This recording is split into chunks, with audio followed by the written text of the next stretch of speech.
You know, Mama. All praises to Radio. I think everybody, YouTube, Facebook, and TikTok. I just want to give Abbba Yah the praise and all the glory. Let's thank him for everything that he does. It's warm out here today, so um, I got on the lightest clothes I can find. I was supposed to do this teaching yesterday, but my doctor changed my insulin regimen, and so they took me off my shot and put me on the pill, which the pill is like 3 times a day, and my body's adjusting to it. So I was feeling, even though I did this yesterday, I was supposed to do this lesson yesterday. I wasn't feeling well, but I feel better now. But in doing that, as I laid in rest, remember, I told you, I am not the only one. Abbba Yah is giving these lessons to me. I am not the only one. I am not the only Elijah out here. As I lay, I watched YouTube, one person, Mr. Real Talk, on TikTok, 2 different people, and on Facebook, another different person was doing this exact same teaching. This exact same teaching.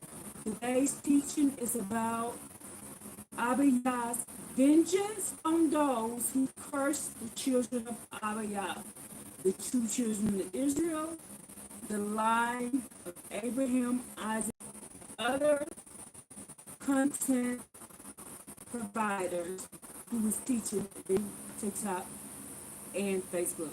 So I told you, I'm not the only one out here doing this. Abbba Yah has several of us out here doing this. So we need to take heed to these things. Abbba Yah is doing it for a reason.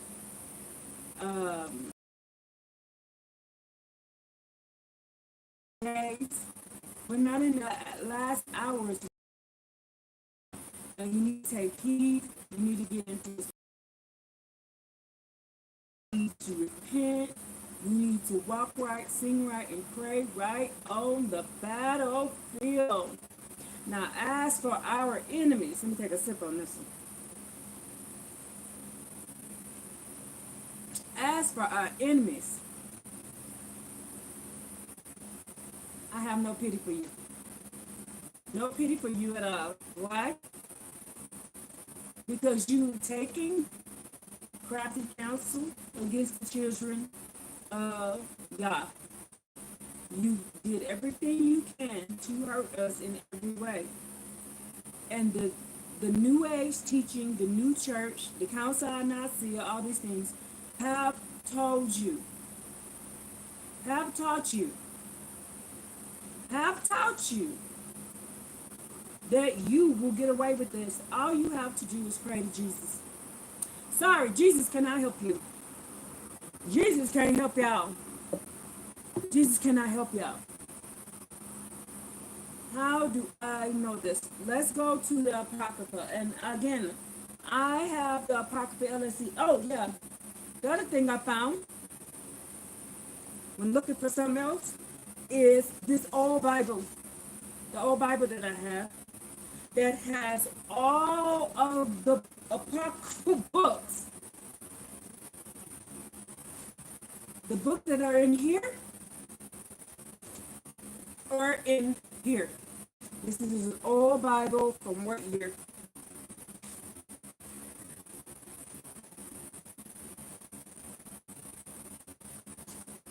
Let's see what year this book is from. 1966. This book is 19. The Hebrew names: Baruch, Daniel, Deuteronomy, Ecclesiastes, Sirach, the book of Sirach, First Esdras, Second Esdras, the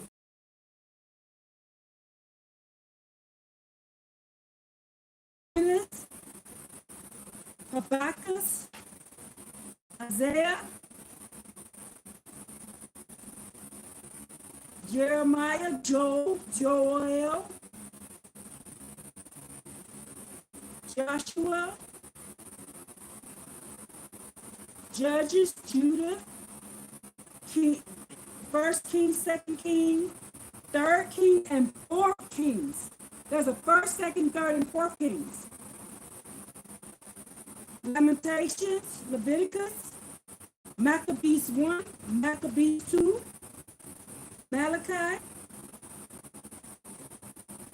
Micah, Nahum, Numbers, the book of OC, first Paralyzed, second Paralyzed, Proverbs, Psalms, the book of Ruth,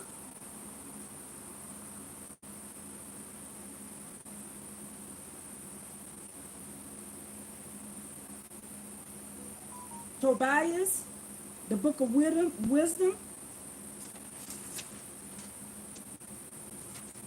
These are all in this book. I just read you all the books that I've been reading you about in this book in the 1966 Bible.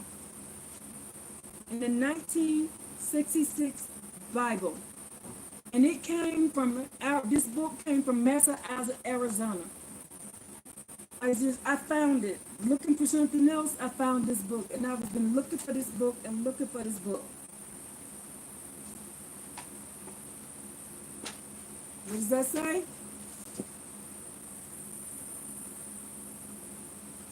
There's a first Kings, second Kings, third Kings, and a fourth Kings. Judith is in here. The book of wisdom is in here. The book of Sirach is in here.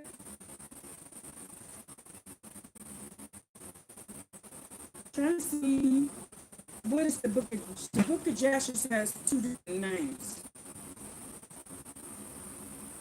Then we're gonna get to the teaching.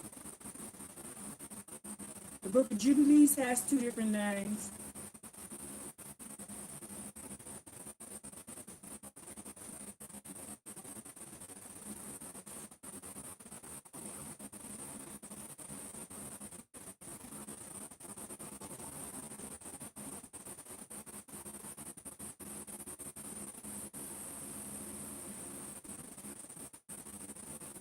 It's called Leptogenesis, so it's Genesis. And this book, the book of Jubilees is actually called Genesis, y'all. It's called Genesis. I never realized that until just now. Let's look at Jasher. Jasher's at the back.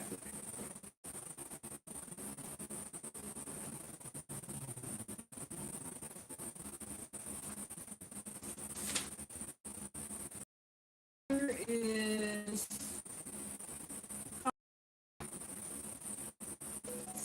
Sephar. Let me see. The OC. You know what I don't see here? The book of Enoch. The book of Sirach is in here. Habakkuk. Baruch. The Apocalypse of Abraham is in here. The Apocalypse of Abraham. You know the book of Abraham I keep talking about in here? The Apocalypse of Abraham is in here.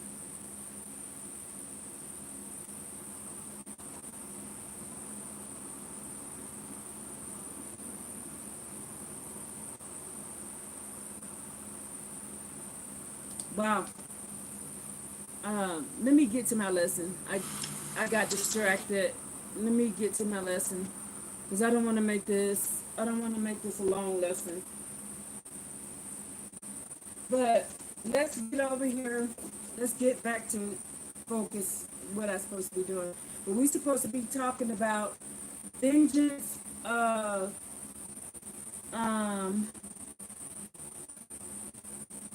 Abbba, the vengeance of Abbba Yah for those who do anything wicked to the children of Israel. So I want to go in and see what this book of Baruch say. I want to go see what this book of Baruch say. Let's go see what this book of Baruch says versus my book of Baruch. I'm sorry, I'm just excited to know. So let's look for this book of Baruch.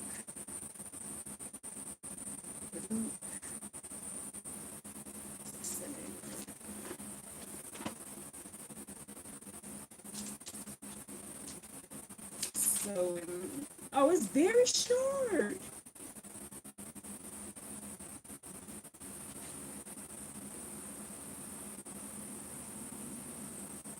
It doesn't have.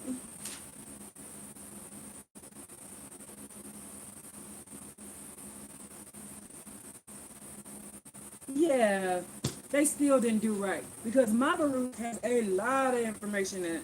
So let's go to my Baruch because I have lots of Baruchs in here. So we're going to go to second Baruch in my book, chapter 72.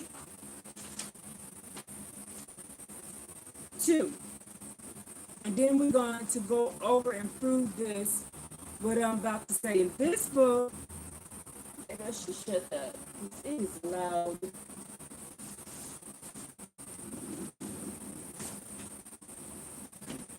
That should help.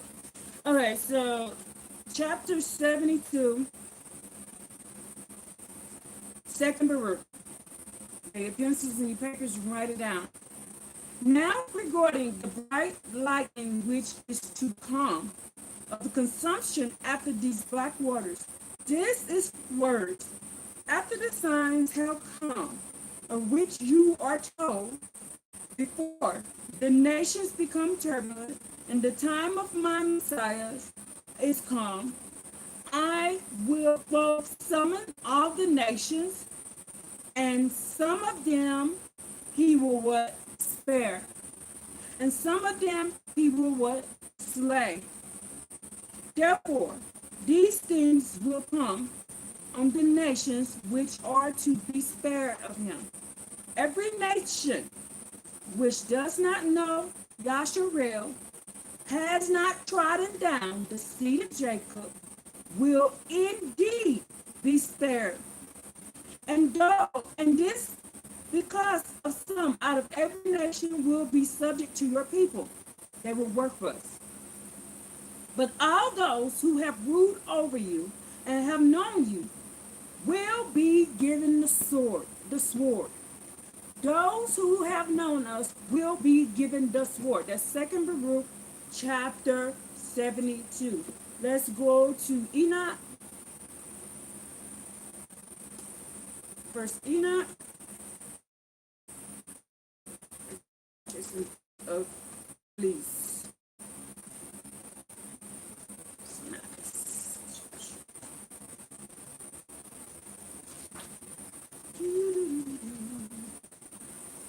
Chapter 62, and we're going to jump down.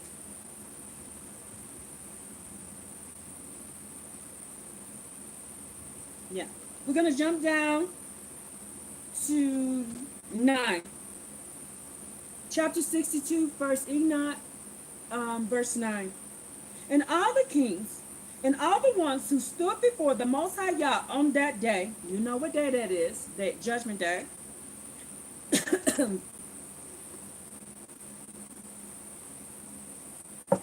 All the kings and all the mighty and exalted and those who rule the earth will fall down before the Most High Yah on their faces. They will worship and set their hopes on that the on him and petition him. You know what petitioning is? They're gonna beg him. They're gonna supplicate. Supplicate means they're gonna beg them. They're gonna pray for mercy at the Most High Yah's hands. Nevertheless, and you know what nevertheless means. I don't care what you do. I don't care what you say. You gonna get what I'm gonna give you. Nevertheless, I don't care how much they beg and plead. He says, nevertheless, the Most High Yah, the Lord of the spirits, will so press them that they will have to go out from his presence. He's going to tell them, get out of my face. And their faces will be filled with shame and with darkness and grow deeper on their faces. And he would deliver them to the messengers for punishment. To execute what? Vengeance on them. Why? Because y'all say he's not a vengeful Elohim. He's gonna execute vengeance on them. Why? And give you a second to think about that. Why is the creator of the heavens and the earth, the first and the last, the beginning and the end, is going to do what? Execute vengeance. Why is he going to do that? Because they have oppressed his children. Children.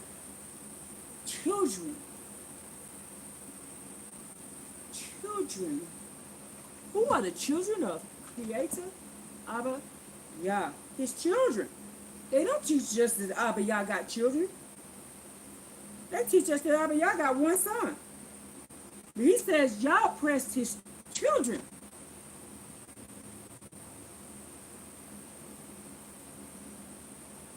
Mm-mm.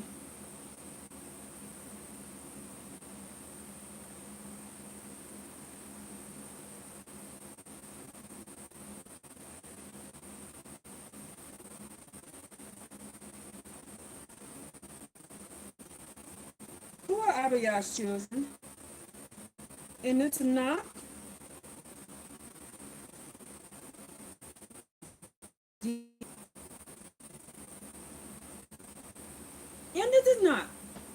the children of the Most High Yah primarily refers to the who? People of Israel, who are described as the most often referred to as. This designation highlights a special relationship and covenant that the Most High Yah and the Israelites have. The Tanakh frequently portrays the Israelites as the Most High Yah's children. Nobody else. He says here in 1 Enoch chapter 62, verse 11, he will deliver them to the messenger of punishment to execute vengeance on them because they have oppressed his children. Who is his children?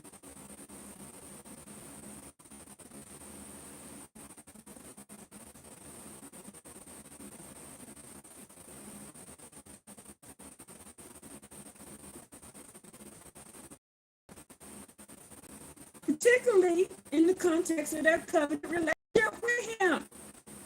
This is evident in the passage Most High Yah refers to them as his firstborn son.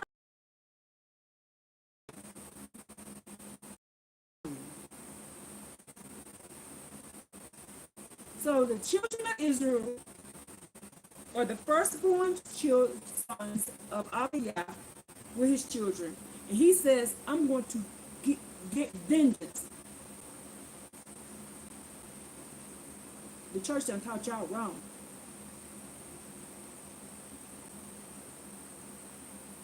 I don't want to make this a long. So, the church is taught that Abbba Yah don't have nothing but one son. But in this book, in the book of Enoch, he said, I'm going to punish them.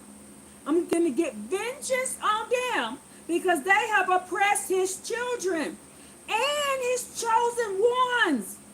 Those are two plural things. Who are Abbba Yah's chosen ones? The Creator's chosen ones.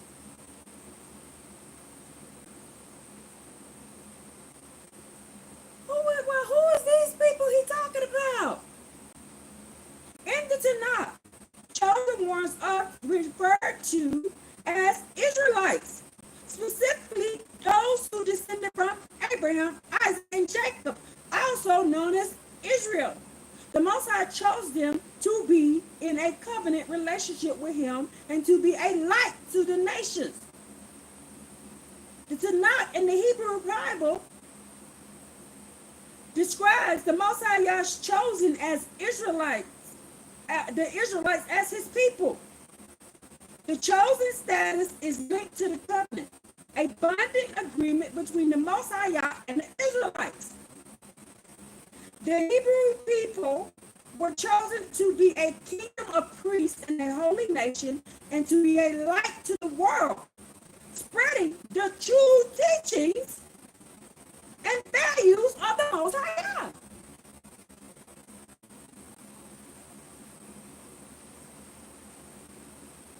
Wait a minute. I thought everything was counting on one man's back. This is what the world taught us. This is what the other nations teach y'all.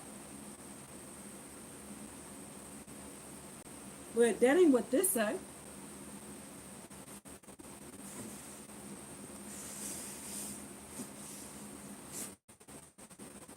That ain't what this say.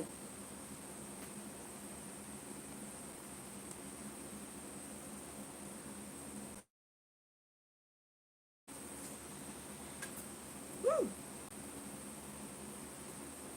That ain't what this say right here.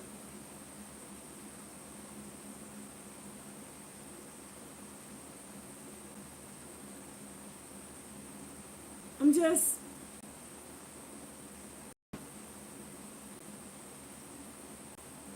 just happy that Abbba Yah is giving us away, has allowed us and given us mercy.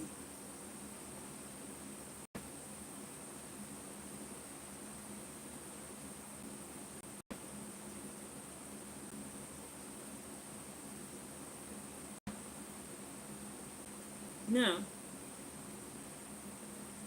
I'm going to read this again. My whole teaching is about vengeance to those who curse the children of Abbba Yah. This is my whole teaching. That's what it is about today. So, He will deliver them to the messengers of punishment to execute vengeance on them because they have oppressed His children and His chosen ones. They will be a spectacle for the righteous and His chosen ones. We will see it and we will rejoice about it. Everything they did to us, we will see it and rejoice about it. So, now let's go into the Tanakh. My glasses. Whew.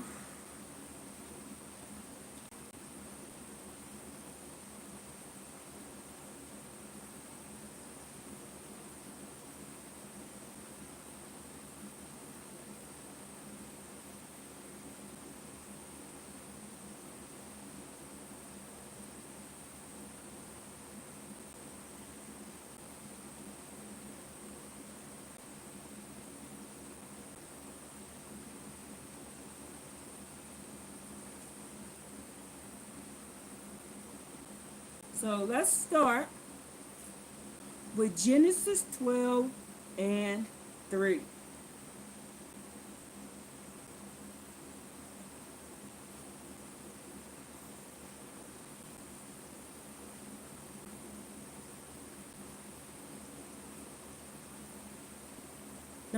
Let's do 1 through 4 of Genesis 12.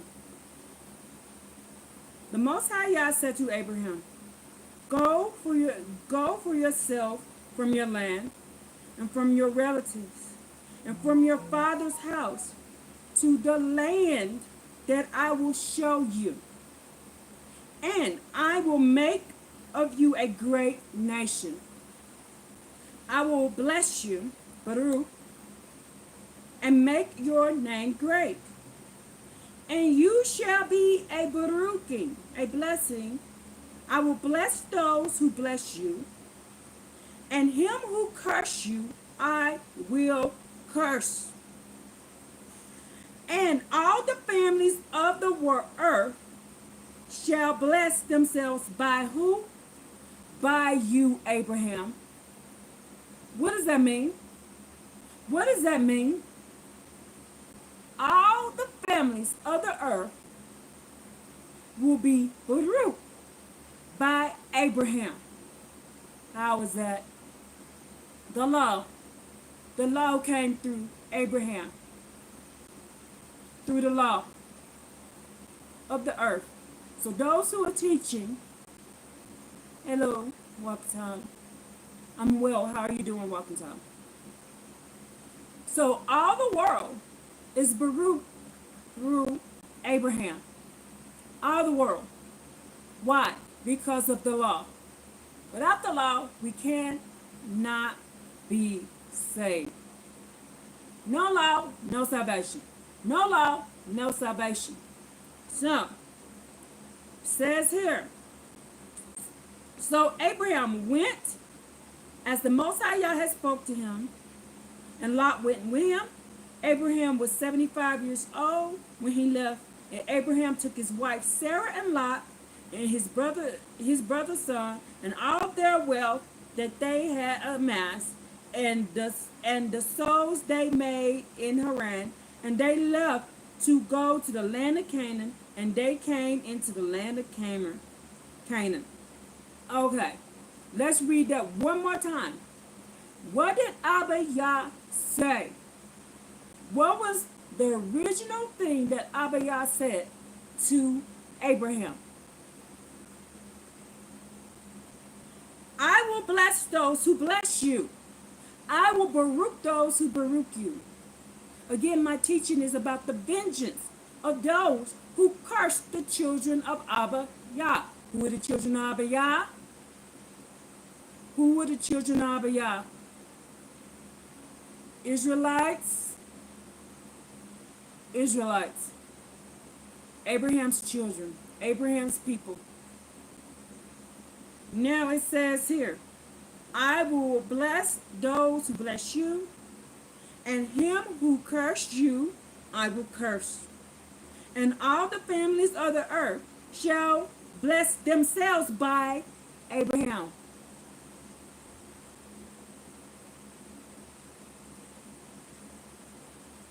Thank you.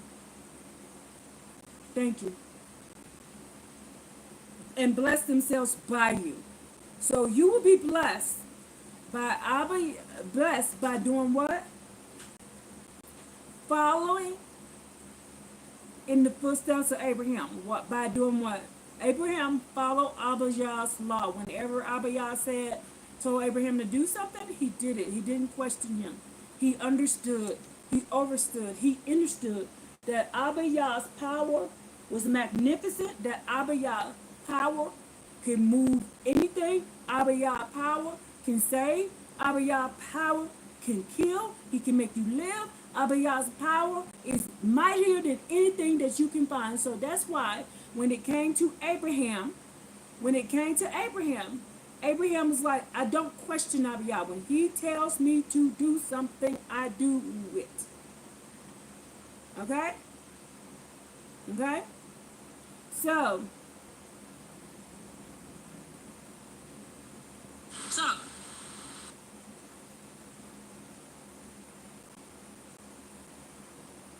the next verse we want to go to is Genesis 49 and 9. Genesis 49 and 9.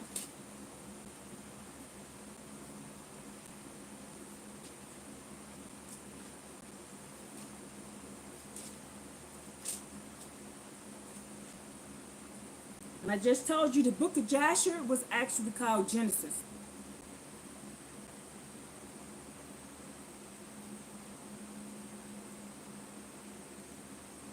$49 and 9.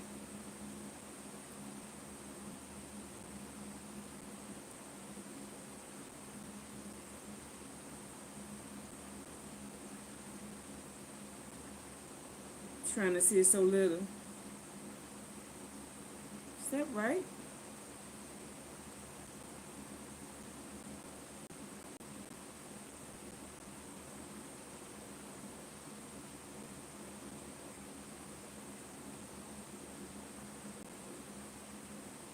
Nope, I didn't write that down right.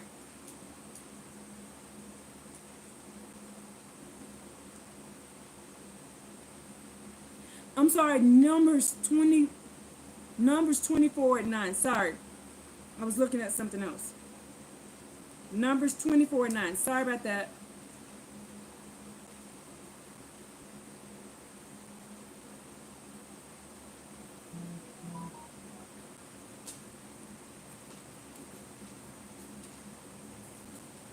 Numbers 24:9. Sorry.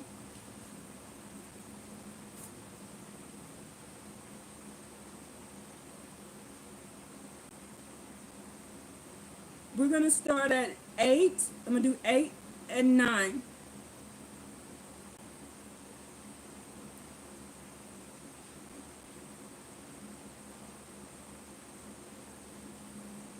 You know what? Let's start at 23. This is the story of Balaam. I don't want to leave this out, so let's go to 23.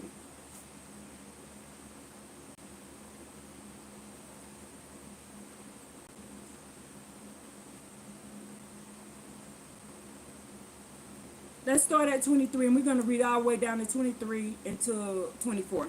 Because I need y'all to understand and understand that there's nothing new under the sun. Um, the people have always had a thing against the Israelites. Now, Balaam was hired. Balaam was a witch, a warlock, and he was hired to curse the children of Israel so we could fall on our faces. Ain't nothing new under the sun. Ain't nothing new under the sun. They've been doing it. They've been doing it. I got enemies for no reason. Yes, Numbers 23. Thank you. Um, they have been doing it for no reason. They have been cursing us for no reason, out of jealousy. Out of jealousy. Now, let's find out that the thing that ain't new under the sun that they did, that they eventually finally accomplished. They finally accomplished, but in the beginning they could not do it. Why? We were not sinning.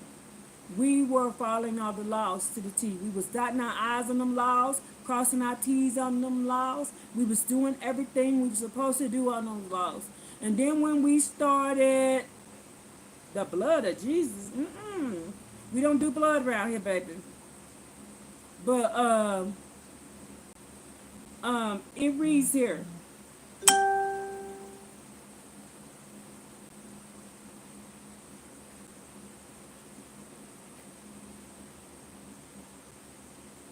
I don't see anything popping up over here. Hold on, let me check this one real quick. I got a notification on this one, but I didn't get it on this one on my Facebook. Hold on, let me check this real quick.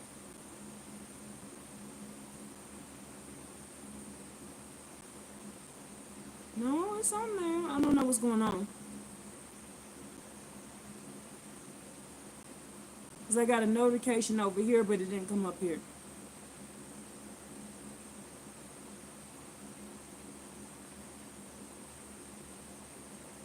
Hold on, let me check and make sure this is recording. Because I had it one time, and I had Facebook on the whole time and it didn't record. Give me just a second, I'm sorry. Let me pause this right here.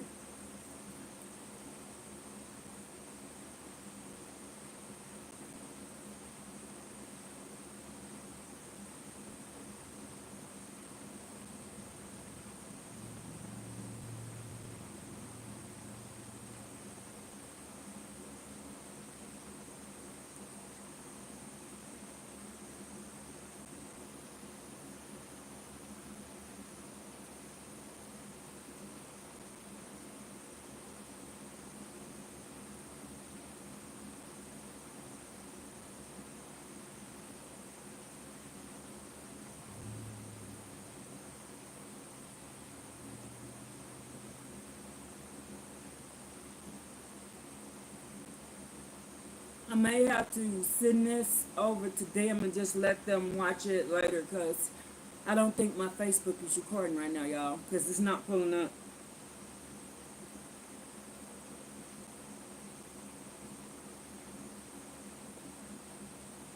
And that's what happened last time. I did the whole thing and found out Facebook never reported.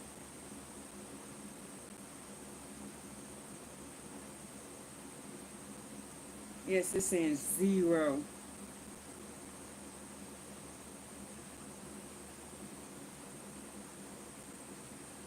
All right, let me move on. I don't want to be all day. Yeah, my Facebook isn't recording for some reason. But let's get back to it. So we're going to read all of Numbers 23. We're going to find out that them trying to curse us, them trying to get us is nothing new. It ain't nothing new. Balaam said to Balak, build for me here 7 altars, and prepare for me here 7 bulls and 7 rams. Now he's a witch. He's doing animal sacrifice. That is not of the Israelites. We don't do blood sacrifice. That is of the Egyptians and of the Hamites and of the Greeks. We don't do that. Oh, the Assyrians and all of them. Balak did as Balaam had spoken. And Balak and Balaam brought up a bull and a ram on each altar. Balaam said to Balak, stand by your burnt offerings while I go. Perhaps the Most High Yah will happen towards me and show me something that I can tell you. He went along. The Most High Yah happened upon Balaam, and he said to him, I have prepared 7 altars and brought up a bull and a ram for each altar. The Most High Yah put an utterance in Balaam's mouth and said, go back to Balak, and thus shall you say these things. He returned to him, and behold, he was standing by his burnt offerings, and he and all the officers of Moab. This is Moab. So who is Moab? Moab. Lot. Those are Lot's children. So Lot's children, our cousins, Abraham's nephew, our cousins, were trying to curse us. Ain't nothing new under the sun. They be like, what? Why black people always fighting? Why black people always fighting? It ain't nothing new under the sun. The Moabites is our cousins. Edom is our brother. Assyrians is our cousin. The Assyrians are our cousins.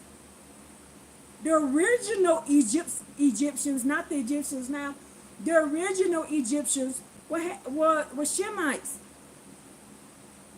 Then they changed over to being Hamites. Nothing is new under the sun. They were jealous. They were jealous. Jealousy is a wicked, evil spirit. Now it says here that king of Moab, that is our people, y'all. That means they look like us. They were red balls like us. They were copper-colored Indians like us. This was our people. Our own people was trying to send a witch to curse us. They hired a witch to curse us. So I'm telling y'all people, Abbba Yah wants me to put this out there for y'all. You got family members who's trying to hurt you. Remember David's own children was going after him, trying to kill him for power. David's own sons tried to have their sister great. David's best friend Saul tried to have him killed. Who was it? Somebody mama tried to have them killed. I can't remember. So, the Most High said in the last days, a man's enemy will be in his own house. A man's enemies will be in his own house. So don't feel bad no more. Don't feel sad no more. Don't feel hurt. I was feeling that way. Because I got kids who hate me because of what I'm doing right now. My mom always hated me. She hated me because I look like my daddy. She was like, I can't stand you because you look like him. I got people, my husband's mistreating me. But that's in the curses though. That's in Isaiah 10. So I don't feel bad no more. I don't feel bad no more about it. Ain't nothing new under the sun. Ain't nothing new under the sun. When you do what Abbba Yah is telling you to do, you're going to make enemies. They're going to hate you. They don't hate you. They hate Abbba Yah. And the only way they feel like they could get at Abbba Yah is going after Abbba Yah's children. There's Psalms 83 right there. Well, we hate Abbba Yah, so we're going to go after the kids. It's not you in particular they're after. They hate Abbba Yah. So since they cannot do nothing to Abbba Yah, they're going after Abbba Yah's children. And who is Abbba Yah's children? And we just covered this at the beginning of the video. The Israelites. Who is Abbba Yah's children? The Israelites. Who are the Israelites? The seed of Jacob. Jacob is Isaac. Isaac is Abraham. So it's nothing new. It's been happening. Don't take offense to it no more. Because I was praying about it, I was like, what am I doing wrong? Why do these people hate me so much? I don't understand why they hate me. Oh, that your friends hating you. They're your frenemies. I've had frenemies. People pretending to like me. But they in my face. And they stabbing me behind my back. Trying to make me lose things. Trying to make me lose my kids. Sleeping with my man. All kind of stuff. I've had it all. If you can name it, it done been done to me. But I don't hurt about it no more because I used to take it personally. Stop taking this stuff personal. Stop taking this stuff personal. They doing this because they hate the Creator. They doing it because they hate the Creator, Yah. So they taking it out on whoever they can that they know serve Abbba Yah. And who is this? The children of Yasharel. But this is what also why we're teaching the vengeance. See, they have come up with this new doctrine that all they got to do is throw some blood on it, drink some blood, eat a body, and all the wickedness that they did will go away. It will not. It is set in stone. It is in here. And I'm going to prove it to you. That anybody that has put their hands on his children will be punished. Y'all going to be punished. Why y'all think 2/3 of the earth is going to get destroyed? Why? Why? I told you I made that video the other day I made. What y'all think gonna happen to y'all? Y'all put y'all hands on the Creator's kids. What y'all think gonna happen, y'all? Y'all think y'all just gonna slide by? Slide on into the new kingdom? After you done whooped up on the kingdom, the master of the kingdom's children? You think you're going to get to live in his palaces, live in his vineyards, live in his presence, and you don't put your hands on his kids?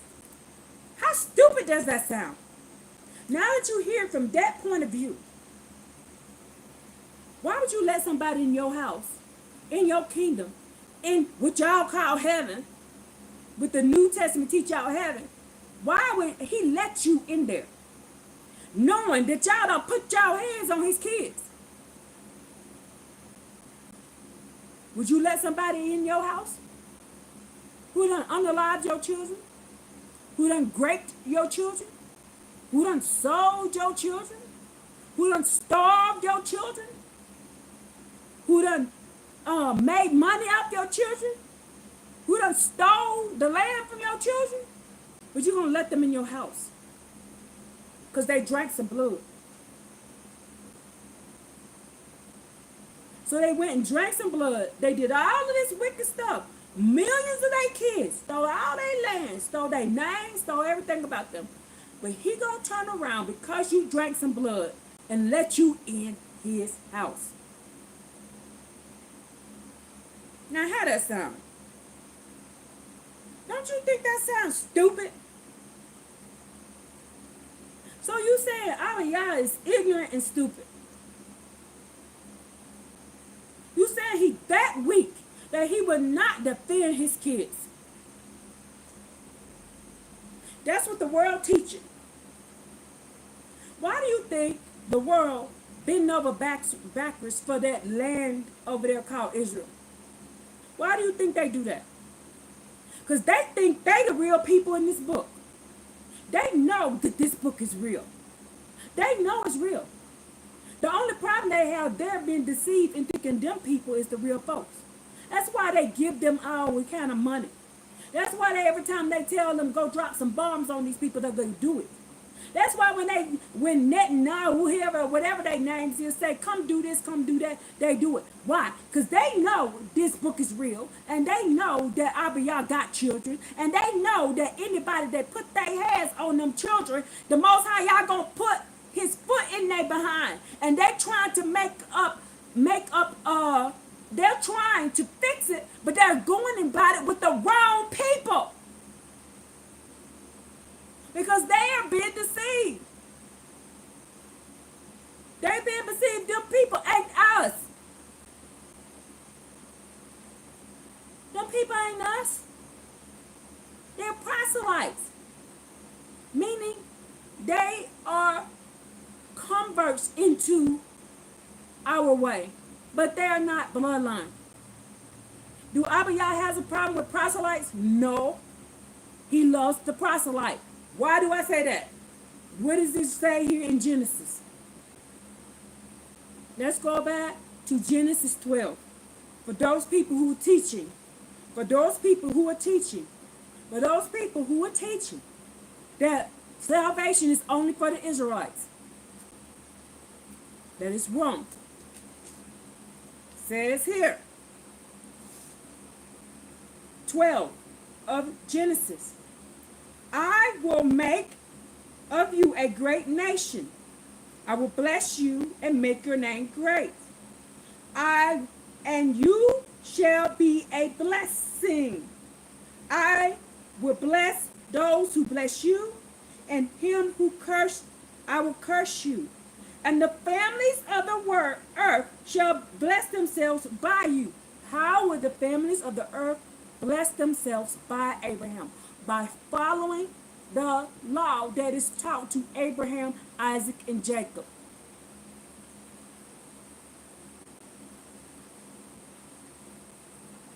Yes, exactly. Exactly. He said they will bless themselves by what? Cleaving to Abraham. And how do you cleave to Abraham? The law. The law has always been there. The law has always been here. And I'm tired of people teaching that the law hasn't. The law has always been. Now, let's get back to reading about Balak and Balaam. Oops, and I jumped off my page. I got back on it. Now, there's nothing new under the sun. They have tried from the beginning, out of jealousy. Now, this is our own cousins, y'all. This is our own cousins. Our own cousins coming up at us. This is the Moabites. Moab. He says here, the king of Moab, lead me from the mountains of the east. Come, curse Jacob for me. The king of Moab called Balaam and told Balaam to come curse the children of Jacob. Come bring anger upon Israel. Ain't nothing new, y'all. How can I curse? He says, the Most High Yah has not cursed, so how can I curse? He said, the Most High Yah has not cursed, so how can I curse? When does the Most High Yah curse? When you sin. As long as we in sin, our kryptonite is not following Abbba Yah's laws. They can get us and they can curse us when we are not following his law. He says here, how can I curse? The Most High Yah has not cursed. How can I curse? The Most High Yah is not angry at Israel. He's not angry at us. He said he's not angry at Israel. So he could not curse us. Why he angry at us now? Because we worshiping other gods. We worshiping other gods. Nothing along when you do it. That's why he angry at us right now. Look at how we living. Look at how we living. He says, from its origins, I see it rock like, and from the hills I do I see. Behold, it is a nation that will dwell in solitude and not be reckoned among the nations. We ain't supposed to be reckoned among the nations. What is reckoned in Paleo Hebrew?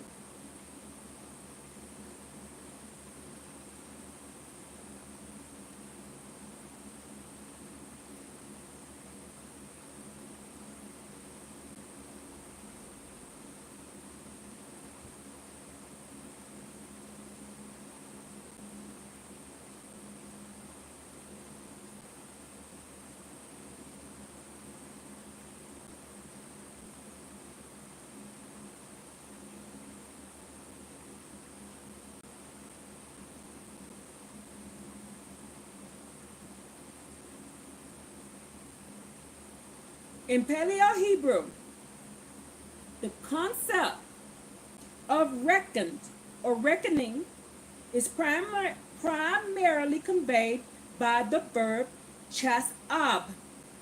This verb encompasses a range of related meanings, including to think, plan, account, consider, devise, and esteem. It implies a mental process of calculating, evaluating, attributing significance to something. The verb frequently, man,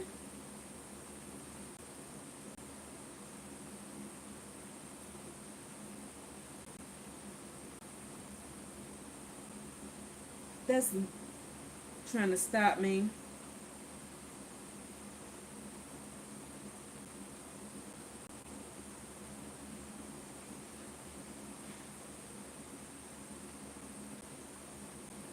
The root is most common Hebrew term associated with the idea of reckoning. It is used in the context where someone is intentionally considered and evaluating something. It says here, so Abbba Yah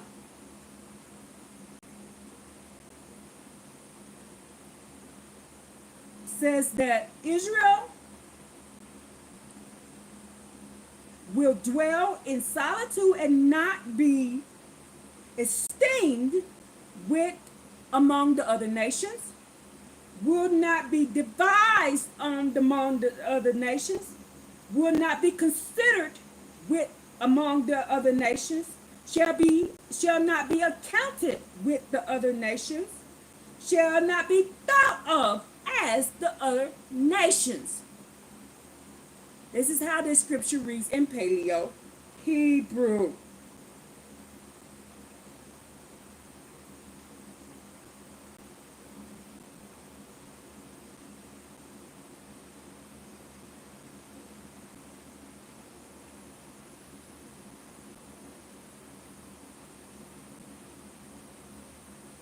I'm just seeing if there's any more thing on here that says anything different, but so far it all says the same.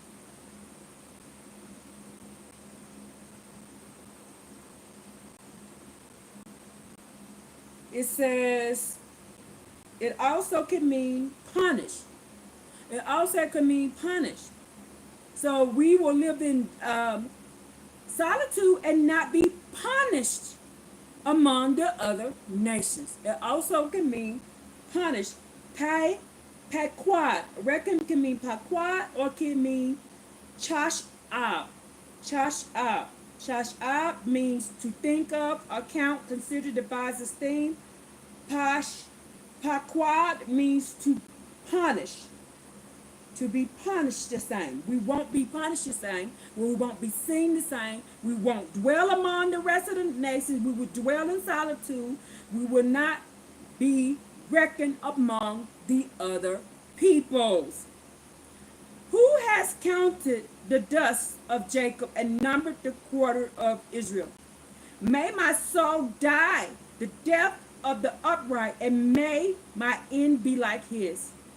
Balak said to Balaam, what have you done to me? To curse my enemy have I brought you. But behold, you have even blessed them. He says, I brought you. Now this is our cousins now. Moab. This is our cousins calling us their enemies. This our family. This our family. So people, stop thinking that your family is supposed to love you. Now they wasn't doing nothing wrong. The Most High Yah wasn't angry at them. Most High Yah wasn't angry at them, y'all. They was chilling. They was over here dwelling in solitude, minding their business. They were minding their business. And they came on over there and hired them. They own cousins, y'all. Moab is the children of Lot, y'all. The children of Lot came on over there and hired a witch to come and curse them. He said, I cannot curse them because the Most High Yah is not angry at them.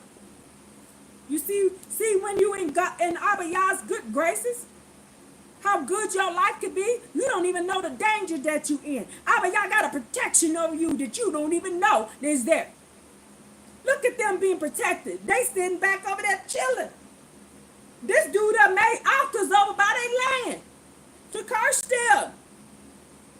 He done hired folks to get them. And they could not do it. You see how Abbba Yah protects you and you don't even know what he do? You don't know how many times Abbba Yah done protected me from myself. From people in my house. From folks called my family.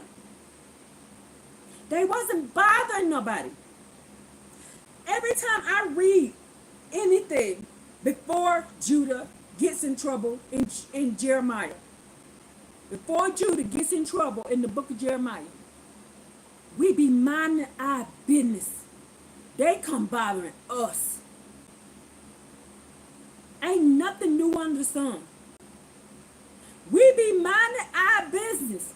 Psalms 83 was coming after us and we wasn't bothering them. We was over here. He says we dwelled in solitude. That means we didn't go around other folks. Let's look what solitude means in Paleo Hebrew. I'm trying to teach y'all what the true scripture said we was doing. So they can stop lying on us. We were minding our business, living in solitude.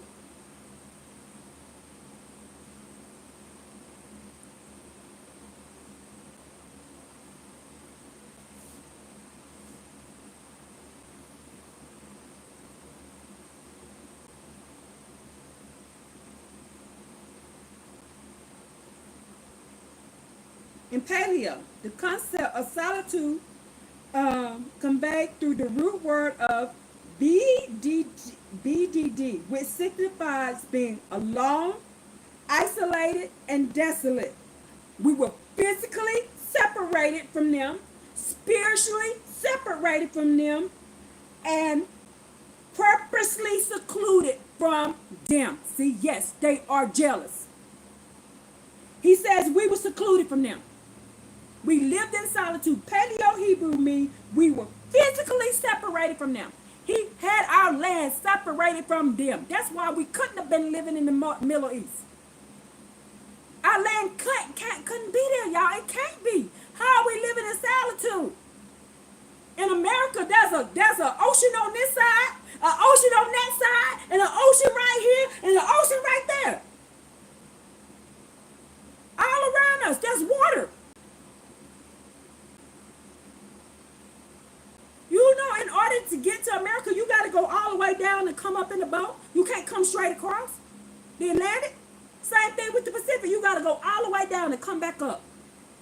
Or you got to go all the way up and come back down. You can't go through the Atlantic and you can't go to the Pacific. You will die. You can't do it. You can fly, and you got to fly across certain parts too, or you will die. Most High made it hard for them to get over here to bother us. He made it hard for them to get over here to bother us. So they was putting in some work to get over here to bother us, y'all. Think about that. They were putting in work to get over here to mess with us. In the original book, they called this part the fourth part. They was having a hard time finding it, getting here. They had to come up from the south and come up. That's why America was the last thing attacked. That's why it took them 200 and something years to attack America, because they had to come from the bottom and work their way up. What they call America, all of it is actually the Americas, but what they call America today, South America, Brazil, they had to come up from there, Australia, Brazil, they had to work their way up. That's why it took 200 and something years for us to be conquered. Because they had to work their way up, and then they had to keep sending troops and keep sending troops, because we was whooping. We was winning. That was a long fight. They did not give up. They was putting in some work to take us down. They didn't come over here and conquer us in a week. It took them 200 and something years. They started in the 1400s, and they didn't finish until the 1700s. They didn't conquer us until the 1700s. And we were still over here fighting and battling for our lives. They didn't subdue us they truly didn't subdue us and make us stop fighting until the 1800s. And we were still fighting in little packs. We were still fighting in little packs up until the 1960s. We were still fighting. We were hard-headed. We hard-headed, stiff-necked people. We don't give up. When we want something, we want it. And we don't want something, we don't want it. And we'll die doing it. That's why Abbba Yah liked us. Because we hard-headed and we stiff-necked. The one thing that is good about us is also the one thing that's bad about us. Because when we make up our mind we're going to do something, it ain't nobody going to stop us. Abraham was like that. Abraham was like, I don't care what you say, Nimrod. Nimrod was like, oh, I'll throw you in the fire. Abraham said, and he said, you're stupid. He started talking about him to his face. Nimrod is the biggest, most powerful king in the world. Everybody came and bent the knee to Nimrod. Not Abraham. Abraham said, I'm sorry, but I'm just imagining him. I just imagine Abraham like this to Nimrod. I worship Yah. I ain't worshiping you. I ain't worshiping at your feet. He told him he was stupid. I ain't saying what I think. That's what is written in this book. Abraham told Nimrod he was stupid. Told him he was an ignorant leader. He talked about that man to his face, y'all. And y'all know how we get when we want to insult people. We be insulted. We get mad. What's that lady? She said, bad built, bubble neck, built back or something. She called that lady when she got mad at her. We know how to say stuff to piss people off. He was going off on him. Because he was like, I ain't finna bow to you. I only bow to Abbba Yah. And that's how we are. That's why he loves us so much. Because when we make up our mind, if we gonna do something bad, we go all the way bad. When we do something good, we go all the way good. We ain't no in-between people. The Israelites aren't in-between people. We gonna be really bad or we gonna be really good. We ain't no in-between people. That's why Absalom, David's son, was really bad. Like he was trying to get his sister great and kill these people, poison these folks. He was doing all kind of stuff. But then David had another son. That son was so good you couldn't get him to do nothing. We're either really bad or really good. That's why he like us. We ain't no wishy-washy people. Well, this week I'm gonna be over here. No, this week no. The Israelites, the true bloodline Israelites. The true bloodline Israelites, no. We ain't about that. We go all in on everything. And that's why he loved Abraham. That's why he said, I'm gonna make you a nation. Because Abraham went all in. That's why he told him, that's why he gave him that Baruch. That's why he gave him that blessing. Oh, my Facebook finally came on, y'all. That's why he gave Abraham that Baruch, and that's why he gave Abraham that blessing. Because Abraham was all in. When it came down to Lot, Abraham went all in for Lot. He went and whooped some tail. When it came down to his kid, to Isaac, he went all in. When he thought Abbba Yah said, go and slay Isaac, Abraham like, all right. He didn't question Abbba Yah. He was like, I trust you. I know your power. You can do whatever. So he went all in. That was his test. Abbba Yah said, I test. He has it all through the Tanakh. I test my people to see if they love me. That's what it says in Deuteronomy 13. Do you love me? When I say move, do you move? No, we are not in between people. No, we sure not, Lisa. We are not in between people. And he wants to see if we're going to move, which way we're going to move. So when I made up my mind to follow the laws, the statutes, the commandments, I'm all in. That's why I'm wearing these clothes. That's why I'm wearing the head wraps. That's why I'm wearing, I don't have to wear this. But because it says in Deuteronomy, we're supposed to wear stuff on our head, we're supposed to put it on the wall, we're supposed to do it on the disc, that's why I do it. Because it says that's what we're supposed to have been doing in the first place, but we didn't do it. We was being wicked. We was out here doing what the rest of the world doing. So I was like, since we were doing what the rest of the world did, I'm going to show the world this is how we're supposed to be living. So that's why his name on everything. I put it on everything. That's why I got it on my face. That's why I got it got everything on. I got the number of my name. That's why I wear it on, I have it on my car. Because I'm going to show you, I'm going to go out in, I'm for Abbba Yah. And people tell me, don't teach so hard about him. I don't have to do stuff. When I make up my mind, I'm going to do something, I do it. That's why he chose people like me. That's why he chose Lisa Yah, Earth Healing Angel, Mr. Real Talk. That's why he chose certain people, because he know when we made up our mind, we was going all in. And whatever happened for us going all in. Whatever happened, he knew we would stand 10 toes down for it.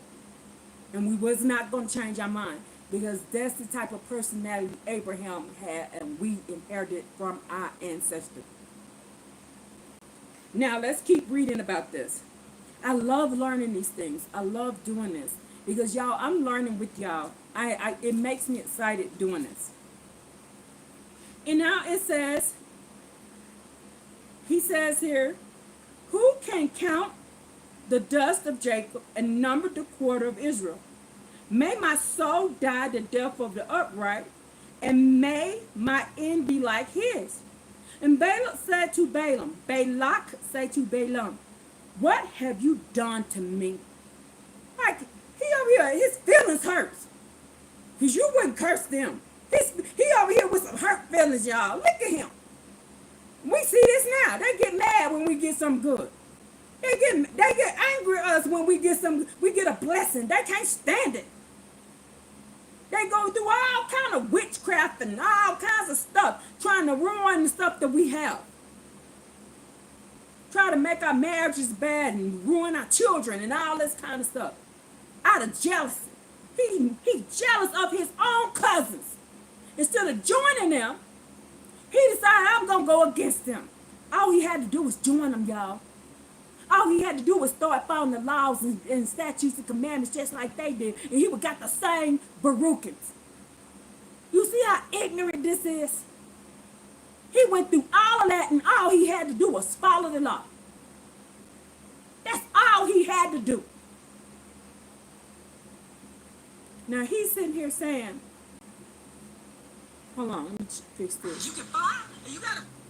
Now he's sitting over here talking about what you done to me. What you mean, what y'all done to you? I ain't finna go against Abbba Yah so I can die. For you? Remember I keep telling y'all, everything I'm doing is for y'all.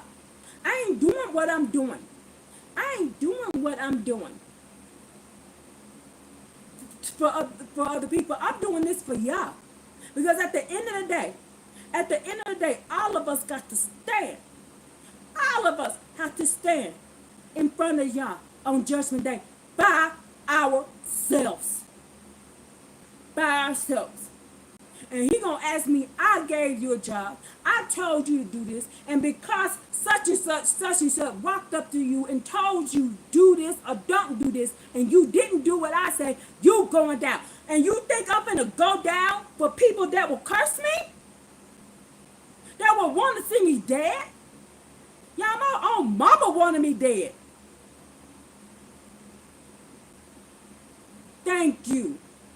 Thank you. Yes, we do. We go hard for the Almighty, the Creator. They go hard for their idols. They go hard for their money. They go hard for their stuff, their car. They go hard for their job. They go hard for their government. But they don't go hard for the Creator, y'all. They put their life on the line. They even people over here calling that orange megalomaniac a God. They're calling him a God, y'all. In America, that's what they doing. They calling this man a God. What's wrong with people? Now, he said, what have you done to me? To curse my enemy have I brought you here. But behold, you have even blessed Israel. He spoke up and said, it is not so that whatever the Most High Yah put in my mouth that I must take to speak. He said, he put it in my mouth. I have to say it.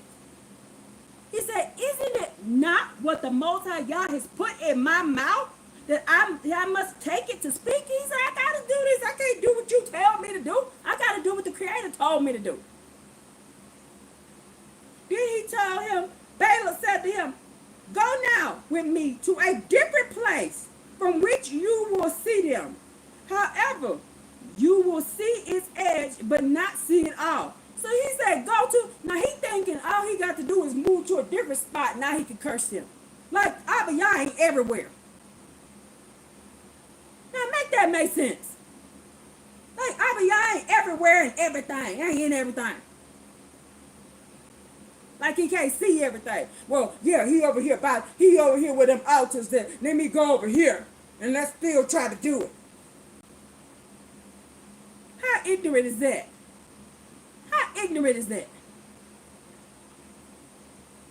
He wants them dead so bad. This is his own family, y'all. This is his own cousins. He wants them dead so bad. Just like them people came over here and did to us. He wants them dead so bad. Ain't nothing new under the sun. That he was willing to move to another spot to still try to accomplish, instead of going, you know what, maybe let's go find out what these Israelites doing over here. Let's go over here and follow the laws with them.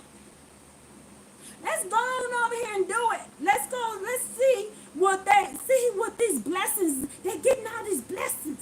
They're getting all these blessings. The Creator ain't angry at them. Let's go and get the blessings with them. No, he don't want that. He still wants them there.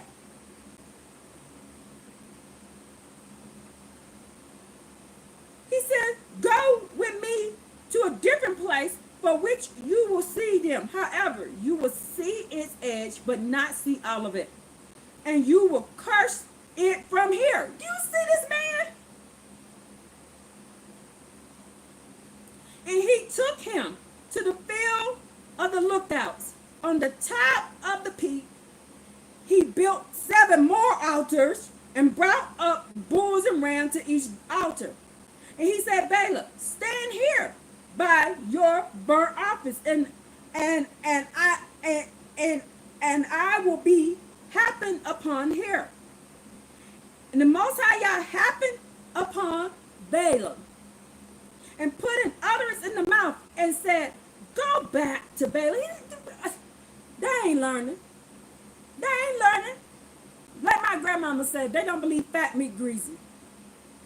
Yeah, fat meat's greasy. When you touch it, it's greasy. They don't believe it's greasy.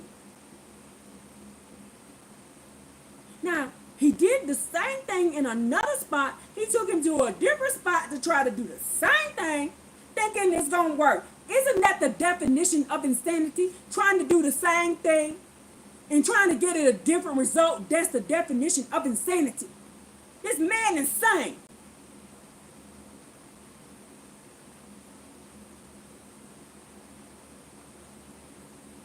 And the Most High happened upon Balaam and put an utterance in his mouth and said, go back to Balak and say, and so shall you tell him this.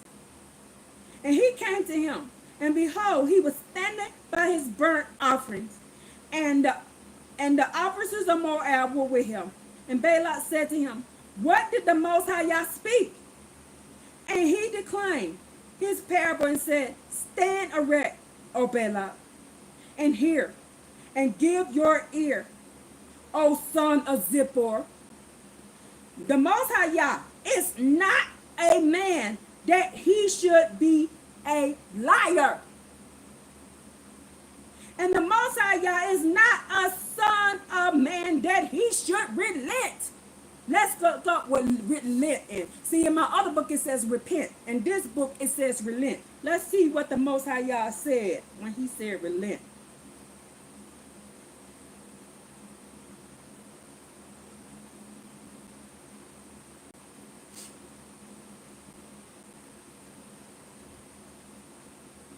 The Hebrew word translate relent in the Tanakh includes the paleo context of nacham, N-A-C-H-A-M. It means to be sorry, express grief, to console, comfort oneself, to change his mind, to pity, to have compassion, to repent, to be confronted, to ease oneself, even taking vengeance. Now let's read this from that concept. Let's add this word in here. The Most High Yah is nor a son of man that he should be sorry. He's not a son of man that he should express grief. He's not a son of man to be consoled. He's not a son of man that he comforts oneself. He's not a son of man that he would change his mind. He's not a son of man that you would have to pity him. He's not a son of man that you got to have compassion for him. He's not a son of man that he needs to repent. He's not a son of man that he needs to be comforted. He's not a son of man that he needs to be eased. He's not a son of man that he won't take vengeance. That's what the Hebrew word that was put there. That's the original word that is there. He said, I will not. Nobody don't have to take pity on me because I'm not a son of man. Nobody ain't got to worry about it because I ain't going to change my mind. He says, you ain't got to console me. You ain't got to comfort me. You ain't got to be sorry for me. And you ain't got to express guilt for me because I ain't no son of man. I ain't no human. What the heck is that? He says, CJ, what is that?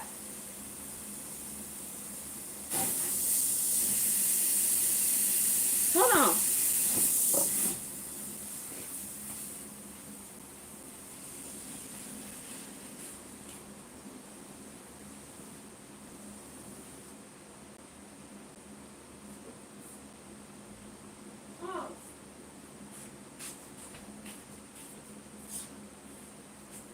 That's the people on the roof cleaning the roof. I forgot they was out there doing that. They out there cleaning the roof, y'all. I forgot. Freaked me out. So he's not a son of man that he would relent. He's not a son of man. He's not a man. Okay, I'm going to read that again. The Most High Yah is not a man, and he's not a son of man. Let's look up what the word son of man.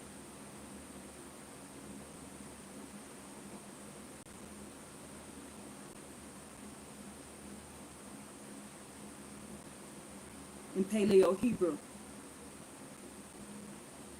Son of man means Ben Adam. It translates to son of man, son of Adam. It translates to being a human being. He said he's not a human being. What you done to me? What do you mean, what I done to you? He said he ain't no human being. Abbba Yah is not a human.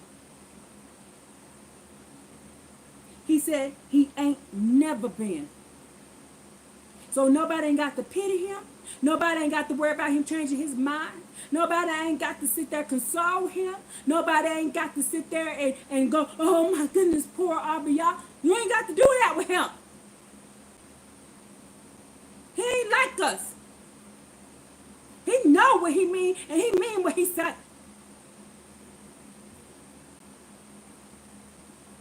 He says, would he say and not do, or speak and not confirm it? Behold, to bless have I received. He said, Abbba Yah told me to bless them, and that's what I was told to do, and that's what I did. And I ain't changing my mind for you, Balak. You ain't finna get me unalive, Balak. Who you think I am to go up against the creator Abbba Yah for you, Balak? Here it is. What you do to me, Balak? You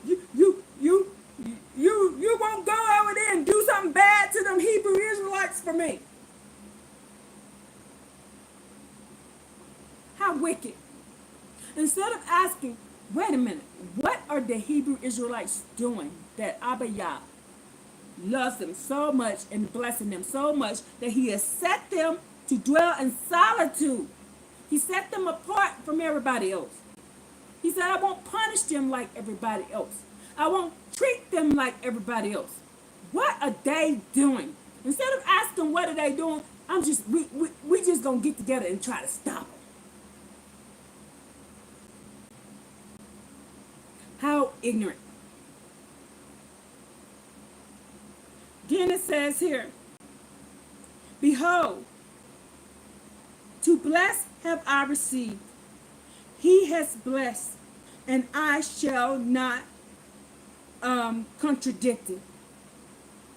He perceived not iniquity in Jacob. What is iniquity? What is iniquity? When you do what? Transgress the law. When you do what? Do not follow the law. When you don't follow the law, Abbba Yah finds iniquity. He said, I did not find iniquity. He did not find iniquity in them, so you can't curse them. What is our kryptonite, my people? What is our kryptonite then? Iniquity. And what is the one thing that they knew? The one thing that they knew will make Abbba Yah turn on us, worshiping other gods.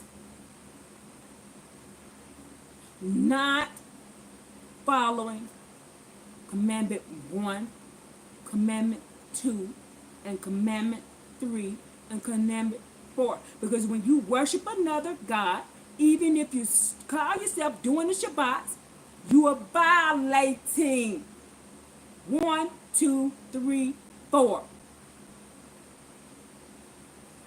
You're violating those. And they made sure to give us that. They beat that into our ancestors over and over and over for hundreds of years until now we're doing it on our own. But this is the time of the awakening. This is what the Most High Yah calls the time of mercy. He's given us mercy by us learning who we truly are as a people, where we came from, where's our land, and what else. Who and when and what we supposed to worship. Come on, y'all. Let's get back into doing Abbba Yah's laws. If we get back into doing his laws, they can no longer hurt us. They can no longer curse us. They can no longer come on us. They can no longer do nothing to us. They can say what they want. They can do what they want. They can do any and everything. They can try it out. They will not be able to move us.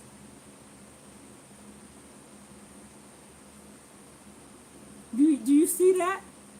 So everything that was done to me up until now is because I wasn't following laws, statutes, commandments. They was whooping me left and right spiritually all over the place. They could take what I have. They could take my home. They could take everything. They could take my peace, but they cannot do that now. And you know people are still trying to curse me. You know people are still trying to attack me. And I know it's happening to y'all because I ain't nobody special. They doing it to all of us. But I'm here to let you know that Abbba Yah says, if he does not find any iniquity in you, they can't hurt you anymore. It's 2 lessons to learn today. This is a lesson for the other people to learn that there is still vengeance on the table. Because the New Testament teaches you, the church teach these people that all they got to do is drink some blood and eat a body, and that's going to solve everything else. Following anything or anything else other than the Most High Yah is idol worship. Yes, ma'am. Yes, ma'am. Sure is. Sure is. Now, he says iniquity was not found. Iniquity was not found. Let me see where I was at. He said, he perceived no iniquity in Jacob, I'm in verse 21, and saw no perversities in Israel. No perversities in Israel. The Most High Yah, our God, is with Israel, and the friendship of the king is in him. What? The friendship of who? Who is the king Balaam talking about? The friendship of Abbba Yah is with who? Israel. He they friend. He they friend. When I tell you about this in my book, Abbba Yah is our friend. He's your friend. He's my friend. He's our friend, y'all. He's our friend. And when we don't have iniquity, we got the best of friends. So we don't need these folks out here. So I don't need my friend that comes over here to help me. I don't need her. She could kick rocks, but I don't care. The supposedly friend I had, but found out she my friend to me that I had for 30, 40 years, however many years we was friends since I was 12. She could kick rocks, but all I care. Because ain't no better friend than Abbba Yah. Ain't no better friend than Abbba Yah. Because Abbba Yah, according to this, he don't relent me, he don't switch up. He don't switch up on you. Abbba Yah don't try to stab in your back. Abbba Yah don't try to steal your man. Abbba Yah don't try to steal your money. Abbba Yah don't try to grape your kids. Abbba Yah don't try to lie to your children. Abbba Yah don't try to take your money. Abbba Yah don't try to poison you. Abbba Yah don't try to hurt you. It ain't no better friend than Abbba Yah. Because he don't relent. He don't switch up on you. So I don't need nobody else. I don't need no man. I don't need no companion. Abbba Yah is my companion. I don't need none of that stuff. That's why I'm happy now. If you don't want to be around me, kick rocks. That's how I feel. Because I know Abbba Yah now. I know his attributes. That's why I read them to you. Because I know who I'm dealing with. I know my God. I know what he's about. I know who he is. I don't need nobody but him. And you shouldn't need nobody but Abbba Yah. You shouldn't need me. You shouldn't need nobody. Need Abbba Yah, because he wants a personal relationship with you anyway. He said, cleave. Cleave me like this. If you like this with him, you can't be stuck to me. If you like this with him, you can't be stuck to Billy Bob. You can't be stuck to your wife. You can't be stuck to your husband. You can't be stuck to your job. You can't be stuck to your idols. If you like this, cleaving me, you got to be like this. Nothing in between you. If you like this with him, all the rest of stuff will not matter. See, all that other stuff that I used to care about, I don't care. He'll give me some more kids. He'll give me a new husband, a good husband. He'll give me some real good friends that worship Abbba Yah only. He'll give me a new place to stay. He'll give me whatever I need. But the best thing I can ever have is Abbba Yah. And we need to get that in our brain. He said he ain't no human being. We need to get that in our brain. That's how Abraham lived. That's how Abraham walked. That's how Abraham talked. He moved and knowing that without Abbba Yah, he was nothing. And he didn't care about them. That's why he was like, when he said, give up Isaac, he was like, okay. He said, give this up, walk away from your family. He said, okay. He said, go over here and do this. Abraham said, okay. He told him, go down to Egypt and get this. He said, okay. He didn't argue with Abbba Yah.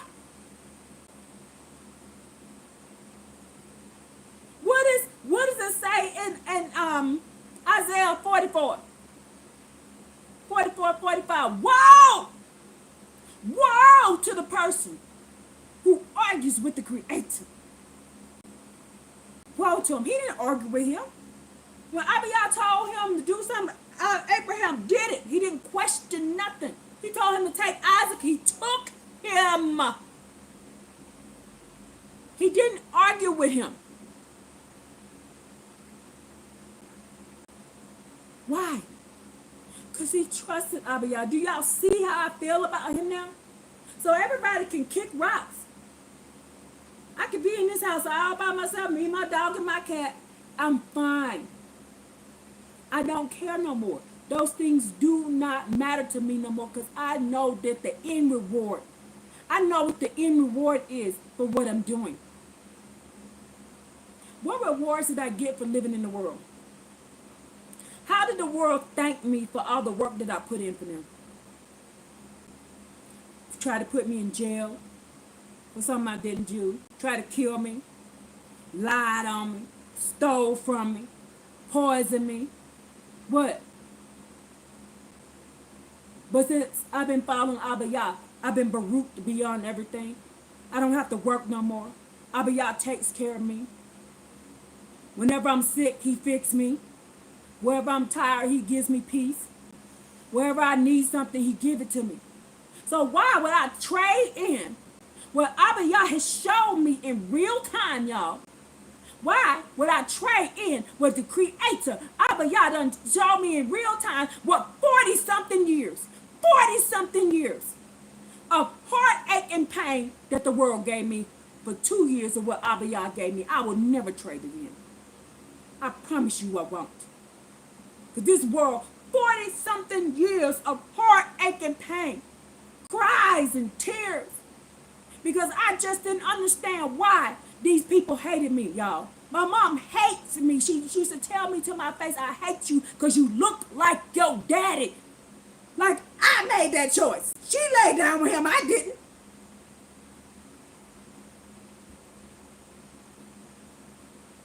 And if she didn't want me, why she just didn't give me away? I actually sometimes envy orphans. Because an orphan got this thing in their mind that, oh, maybe my mom want me. Maybe my mom like me. Maybe my dad want me. Maybe my dad want me. Maybe my dad might be nice to me. Maybe my dad was going through something. I know my mama hate me. I know she hates me. And I had to live in the house with her, y'all. And hear this. at least once or twice a week until I was able to old enough to get out the house. I had to go. I, ugh, I just be walking by. I ain't bother her. I ain't said nothing to her. She be, I can't stand you. You look like him. My mom was no drug addict. She wasn't no alcoholic. Nothing like that. Educated. Got all kinds of degrees. So you can't be saying, oh, well, maybe she was on drugs or something. Nope. Nope. She just straight told me, I don't like you because of the way you look. You look like your daddy, and I hate him. So because you look like him, I hate you too. Damn. I was like, damn. Well, I can't do nothing about this situation. So I just stayed away from her. Shied away from her. I didn't try to be involved in her, nothing. I stayed to myself. Whenever she told me to do what she told me to do, whenever she told me, I just did it and stayed quiet. I didn't walk around. She didn't tell me how much she loved me, how much she cared about me. I didn't get no I love yous and birthday presents and this, none of that stuff and attaboys on the back. I didn't get nothing. She said, I don't think I'm supposed to give you is a roof over your head. That's what she did. Some food in your mouth, that's what the law said I got to do. I got to give you a roof over your head and some food in your mouth. And that's all I got.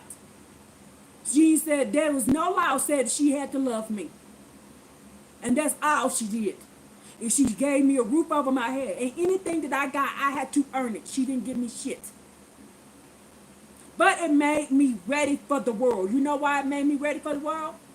Because when I got out here, the world was cruel. Because this is before we knew we were Hebrew Israelites. This is before I knew that we were hated for no reason. So when I got out into the world and people was cruel to me, I just moved into my own lane. When somebody did something to me, I was just moved on into my own lane. I learned at home. I wasn't finna go over here with you. You act like you didn't like me. I stayed away from you. You act like you didn't want me around. I just went on and started doing my own thing. I did my own stuff that had nothing to do with her, with them, with nothing. I didn't go to family reunions. I think I went to one family reunion. I went to several funerals when I was young. But once as an adult, I ain't been to no funerals. I've had cousins to die, aunts to die, uncles to die, people to die. I wasn't there. I heard about it, but I wasn't there. They did all kind of stuff. Ain't doing me. Vacation, family vacations, all kind of stuff. I ain't never been involved in none of it. Go look and see if they got some pictures of me and anything. 5 whole years after I left, they didn't even know where I was. They didn't even know where I was. They didn't know nothing about my life, what I was doing, where I lived. Nothing. I was gone. I was just nobody to them. So I was able to survive in this world because I grew up in a house, y'all, where the person let me know I don't love you, I don't like you. I'm doing what the law told me to do, and that is keep a roof over your head and give you some food. And that's all I am supposed to do. Anything that I ever learned came from my grandmother. Whenever I went to her house, my grandma taught me how to cook. My grandma taught me how to sew. My grandma taught me anything. All the things anything that's moral about me, my grandma taught me. I wasn't taught nothing at home. Nothing but how to shut up and be quiet and get in a corner and shut up. If I said anything, if I did anything that made her pissed her off, I got the hell beat out of me. So I learned to be quiet and get in the corner and get away.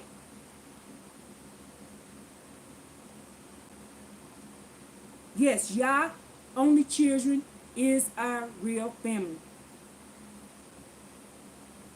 But it prepared me for the earth, the world. Abbba Yah wants me to say this. I'm telling you, he wants me to say that because there is some of you out here. You are paleo, Hebrew, bloodline, children. He wanted me to say it just like that. Paleo, Hebrew, bloodline in this book, Israelites, and you're being treated mean, and you don't know why. He wants y'all to know why. And then he wants me to tell you that he gonna get them. He gonna get him. It's here. But it prepared me for the world. I moved to the left, I moved to the right. I went to the store earlier today. I went to shopping earlier today. Now the girl that comes over here to help me, she hates me. She really don't think I know that she hates me. She says all kind of little sneaky stuff to me and realize, and I'm sitting there looking at this girl like, you just don't know what you're doing to yourself. I feel bad for her. I shouldn't feel pity for her, but I feel bad for her. Because the sneaky and slick stuff she be saying to me, sneak under her breath. Saying little digs and stuff to get me upset. She falling under this Psalms 83. That girl falling under Psalms 83 and she doesn't even know what she's doing. And I just kind of, every once in a while I say, those who, whenever she says something that really gets me, I said, those who curse Jacob will be cursed. And those who bless Jacob will be blessed. I'll say that every once in a while. But she don't even think I'm Jacob, so she don't even care. It don't mean nothing to her. So she don't even think I'm Jacob. She just think I'm some black chick. That's some black chick. I can do whatever I want to you. Nobody ain't gonna do nothing to me for saying ugly stuff to you. But anyway, I'm in the darn shopping today, and this white lady that I don't know, I'm not bothering. I'm over here picking stuff, and I told you it's a lady that work at the place that I go shop at. She gave me some flowers. So I told you I made a video for her and I was going to show her. So I was showing her the video. She was like, oh my God, you did such a good job decorating that. She said, how did you learn how to decorate? I said, I used to be a catering chef. I had to learn how to do everything. She said, oh yes, I know. My daughter used to work for some catering companies. You got to know how to do flowers. You got to know how to do this. You got to know how to decorate. And you know how to cook the food. Yeah, I said, like, yeah, I used to be a catering chef. I said, yeah, I could take those flowers and do something with it. And I showed her. She said, oh my God, that's so beautiful. This white lady came up behind me and started screaming, get out of here! Get out of here! Get out of here! I can't stand that you're in here! Get out of here! Everybody's just looking. And the lady, me and her were across the counter just having a conversation. I'm showing her the video. I looked back at her. I said, okay, lady, I'll leave. And then the lady said, she ain't got to leave. I said, no, I don't feel like being in the middle of no drama. I said, I'll leave like that. I said, but I'll show you some more stuff next time. Just like that.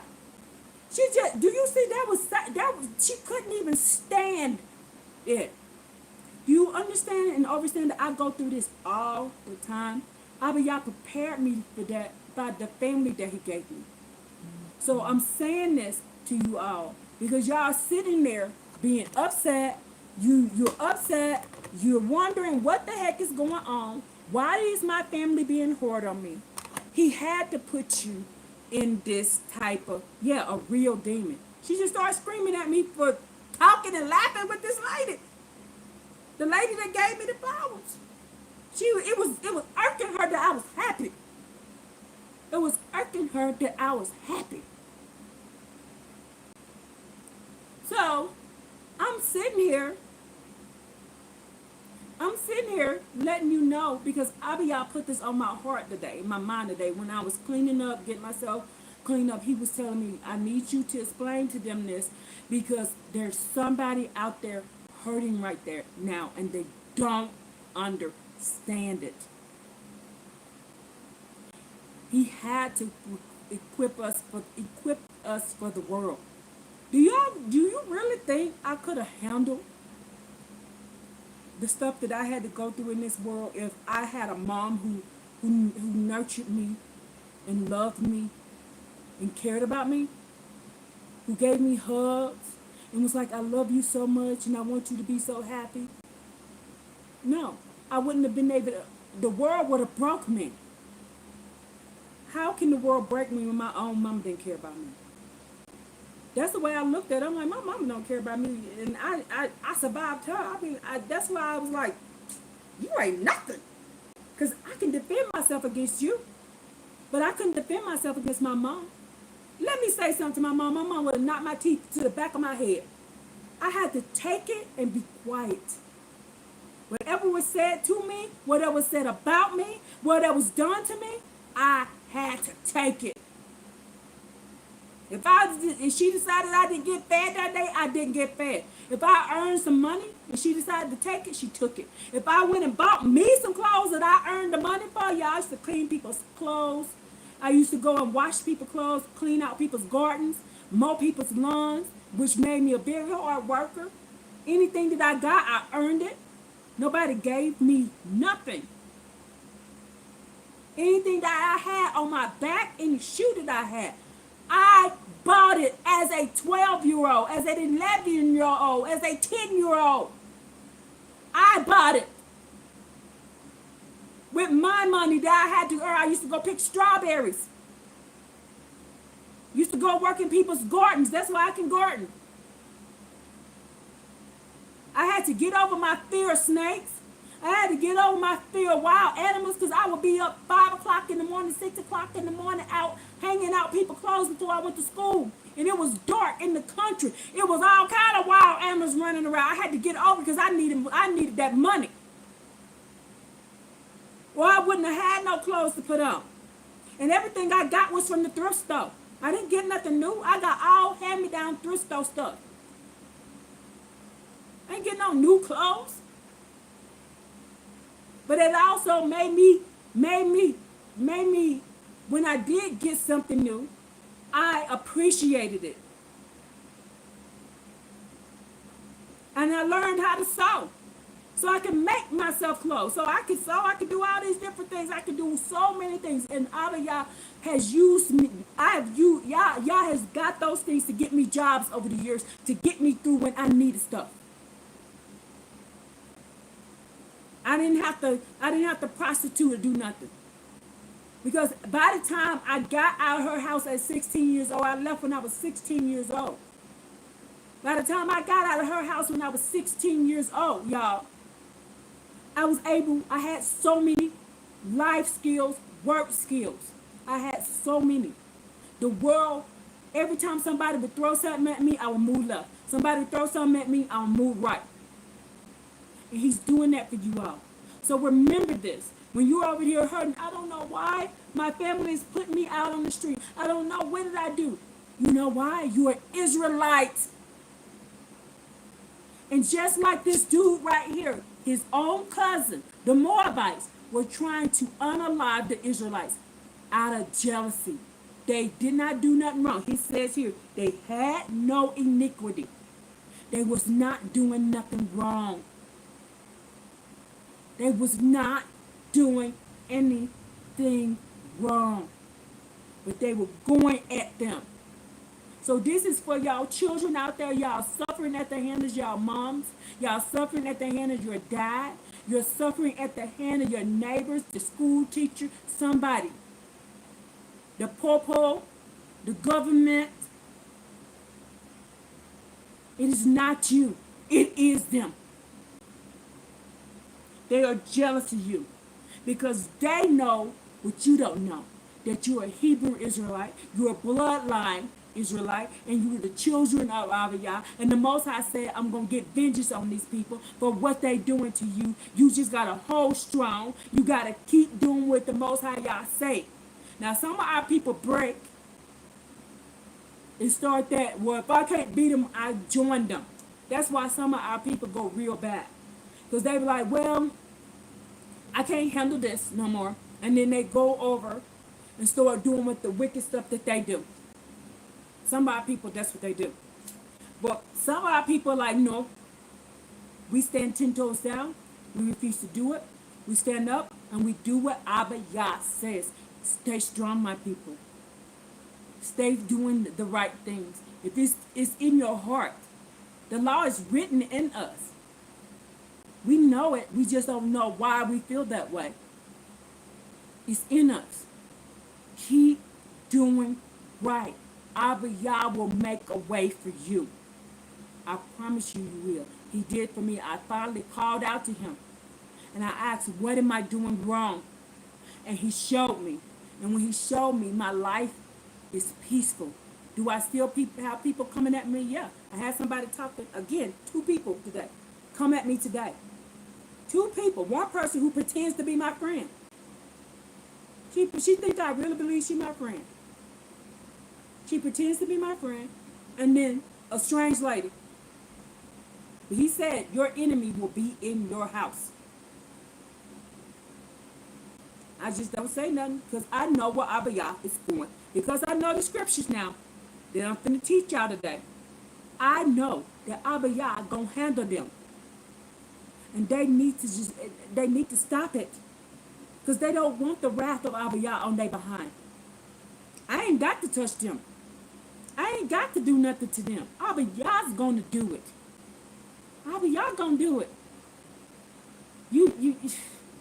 I ain't got to. It's going to be created, y'all.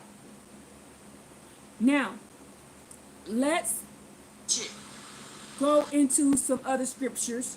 Let me finish reading the last of... You get fired, and you gotta...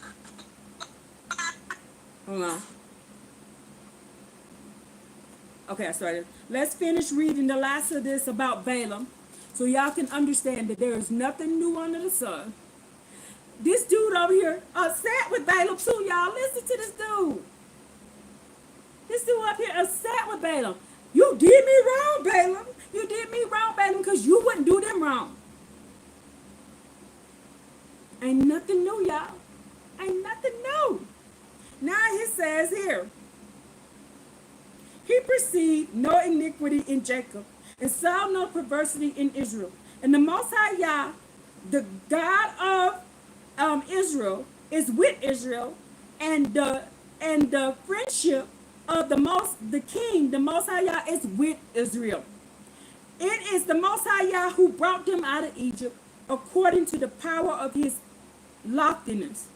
For there is no divination in Jacob, and nor sorcery in Israel. Even now it is said to Jacob and Israel, what God has wrought. You hear? The stuff that Jacob does is no divination. And the stuff that Israel does is no sorcery. Why? Because it's of Abbba Yah. We need to give this verse to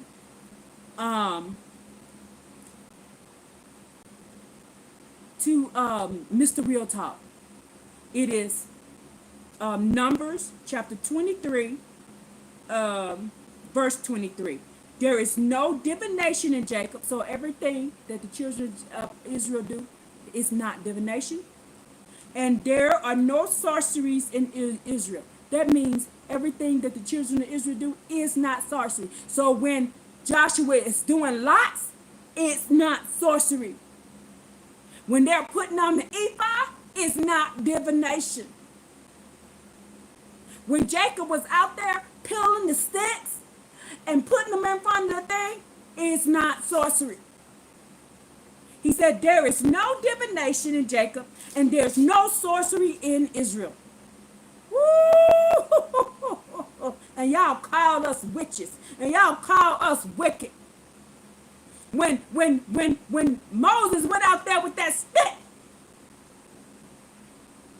and parted the Red Sea, when he threw down his stick in front of them, his snake, it turned into a snake and ate the other people's snake. When he made the snake on the rod and held it in front of the people's face so they could be healed by snake bites, the Most High said, that's not divination and that's not sorcery.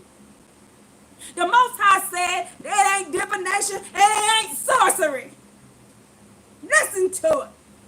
Because y'all told him to do it. Because y'all told him to do it. It ain't divination and it ain't sorcery.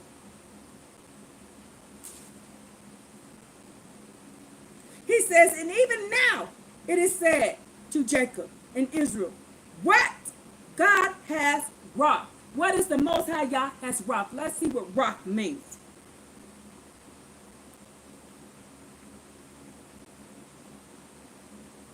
In Paleo Hebrew.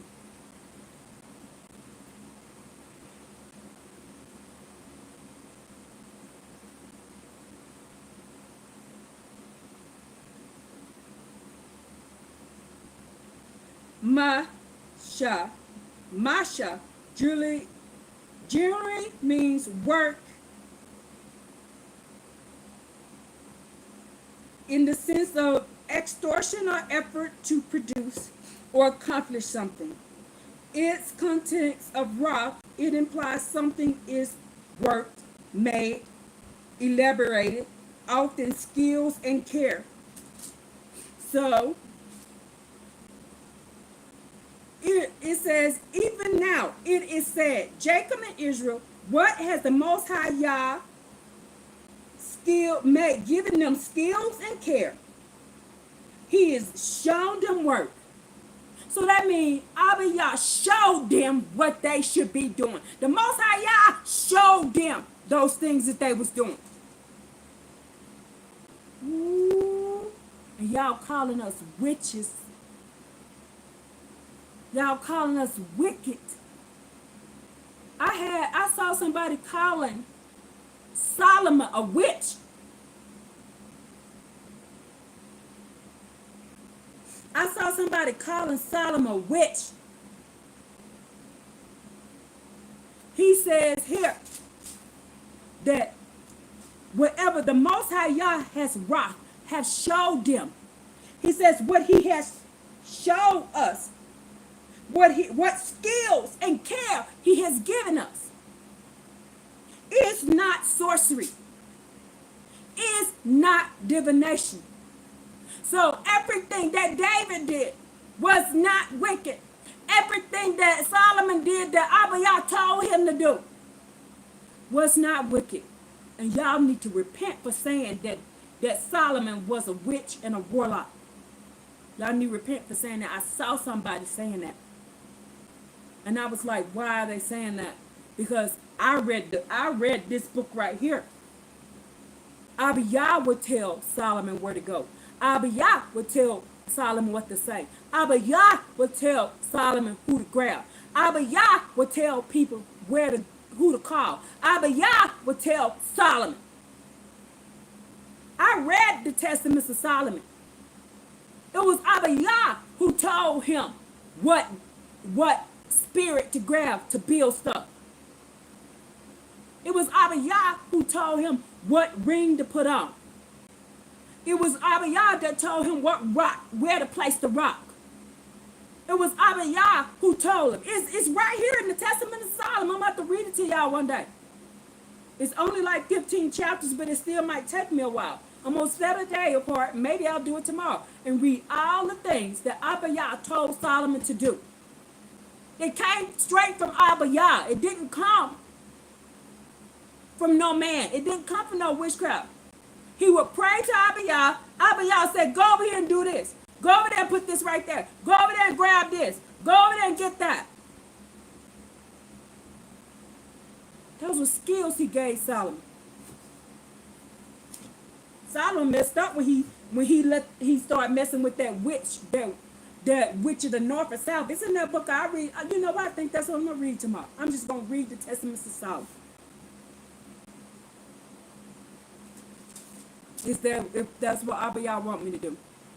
But I'm telling y'all right now, let me highlight this so I can come back to this. So I can show Mr. Real Talk this. Where my highlighter go? Right here. Everything happened for a reason. Y'all here calling Mr. Real Talk wicked. Calling him wicked. He can't be wicked. They said what the Most High taught them, the skills that the Most High gave to them, was not divination. It's not sorcery. Because this skills, what the Most High Yah has wrought to who? Israel and Jacob. The skills that they gave them were not divination and was not sorcery. That is Numbers 23 and 23. Woo! Go tell him. Go on tell him. Go on tell him. Go on tell Mr. Real Talk. Go on tell Mr. Real Talk about this one. I just found this in here. 23 and 23 of Numbers. The Most High said that he taught them, because he taught it to them, It's not divination. It's not sorcery. He taught it to them. Then it says, behold, the people will arise like a lion cub and raise itself like a lion. It will not lie down until it consumes its prey and drink the blood of the slain and drinks the blood of the slain. Balak said to Balaam, Balak said to Balaam, neither shall you curse them all, nor shall you bless them all. And Balaam answered and said to Balak, have I not spoken to you? He said, can you hear what the words that are coming out my mouth? He said, can you hear the words that are coming out my mouth? He said, whatever the Most High Yah speak, I shall do. He said, he told me, have you heard what I said, man? Man, have you heard what I said? Okay, I started. Let's finish. He said, have you heard the words that I said, man? He says, have I not spoken to you? Saying whatever? He says, whatever the Most High Yah shall speak, shall I not do it? He said, man, I ain't finna. Here he is still trying to get this man to go against what Abbba Yah said. Here he is still trying to get this man to go against what Abbba Yah said. And Balak said to Balaam, go now. I shall take you to a different place. Now 2 times he done told this man this, and he's still ain't listening. He says here, go now. I'll take you to a different place. Perhaps it will be proper to the Most High Yah eyes that you curse them for me from there. And Balak took Balaam to the summit of the height of the overlook to the face of the wasteland. And Balaam said to Balak, build for me 7 altars and prepare for me here 7 bulls and 7 rams. Balak did as Balaam said, and he brought up a bull and a ram for each altar. And Balaam saw that it was good in the Most High Yah to bless Israel. So he did not go as every other time towards divination, but he set his face towards the wilderness. And Balaam raised his eyes and saw Israel dwelling according to its tribes, and the spirit of the Most High Yah was upon him. And he declaimed his parable and said, the words of Balaam, son of Beor, the words of the man with the open eye, the words of the one who hears and says of the Most High Yah, who sees the visions of Shaddai, while fallen and with uncovered eyes. How goodly are your tents, O Jacob, your dwelling places, O Israel, stretched out like brooks, like gardens by a river, like aloes planted by the Most High Yah, like cedars by the water. Water shall flow from his wells, and his seed shall be by abundant waters. His king shall be exalted over Agag, and his kingdom shall be upraised. It is the Most High Yah who brought him out of Egypt according to the power of his loftiness. He will consume the nations that oppress him and crush their bones, and the arrow shall pierce them. Did you hear that? Did y'all hear that? Most High Yah will do what? The whole reason I'm teaching this lesson is this. Most High will bring vengeance on those who curse the children of Abbba Yah, who curse the children of Israel, who curse the seed of Jacob, who curse the seed of Isaac, and who curse the seed of Abraham. He says here in Numbers 24:9, he says, he crouches like a lion and like a lion cub. Who can stand him up? Those who bless you, are blessed, and those who cursed you are accursed. He says, it is the Most High Yah who brought them out of Egypt, according to the power of his loftiness. He will consume the nations who oppress Israel. He will crush the bones of these nations, and his arrows will pierce these nations. The Most High Yah ain't gonna play with y'all. And he said he gonna crouch down like a lion and like a lion cub. And who can stand up to the Most High Yah? Those who bless you, Israel, will be blessed. And those who curse you are cursed. I'm sorry, y'all. Any of you, Psalms 83, any of you who are coming at the children of Israel, any of you, that woman today who was screaming at me, she don't know who I am. But that woman cursed at me today by telling me to get out, screaming at me. She cursed herself and don't even know what she did. The lady who pretended to be my friend in my face but secretly hates me. Guess what? She doing to herself. That's why I don't even say nothing to her. Because it ain't nothing worse than getting on Abbba Yah's bad side. She ain't hurting me by doing what she doing. My mom didn't hurt me. Anybody else that did anything else to me, my ex-husband, whatever he did to me, and my kids turn on me, that's their problem. That's their problem. Because as long as I'm doing right by Abbba Yah, as long as I am doing what Abbba Yah tell me to do, they cursing themselves. And they don't know what they doing to themselves. And then those people that wrote that Greek New Testament that said that the Most High Yah divorced the children of Israel and married the church. Everybody in them is involved in saying that. It's cursing themselves. That's a lie. He said, I have never gave up on the covenant. I just talked to y'all just last week that his covenant still stands with Abraham. It still stands with Abraham. It still stands with him.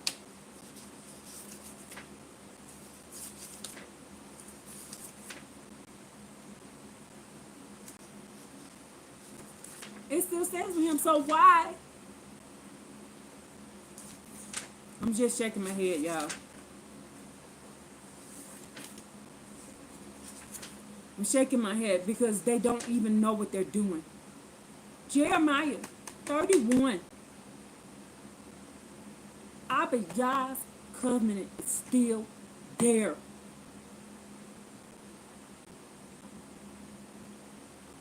Still there.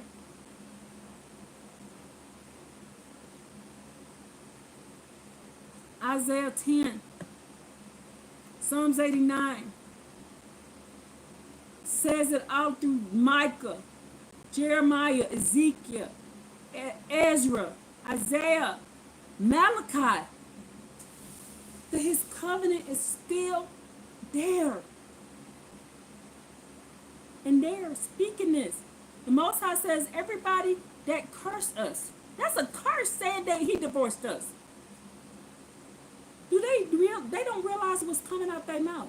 And then they wonder why 2/3 of the earth is going to get destroyed. Because that makes you Psalms 83. That makes you Psalms 83. Well, you can't be who you say you are. When I'm telling you, and you telling them, hey, I'm an Israelite. I come from the tribe of blah, blah. Some people say they come from the tribe of Judah. I say I come from the tribe of Ephraim and Levi. Some people say they come from the tribe of Naphtali. Some people say they're Manasseh. Some people say they're this. Who am I to tell them who they are? Who am I? Who do you think you are? That's between them and Yah. If they're lying, Yah will show that they're lying. I told you the true children of Israel only worship Abbba Yah.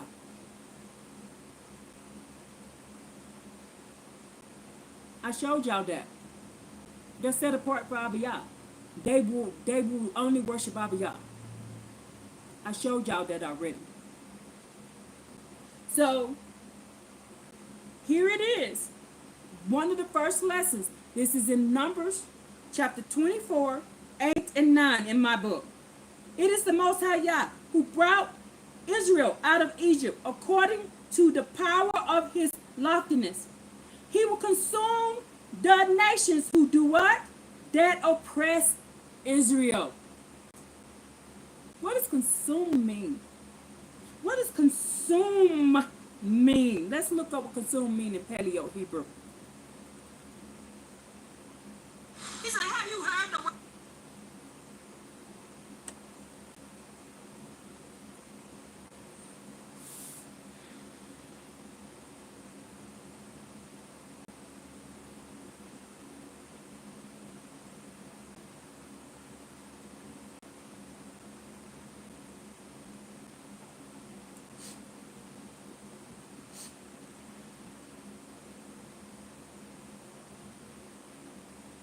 So consume.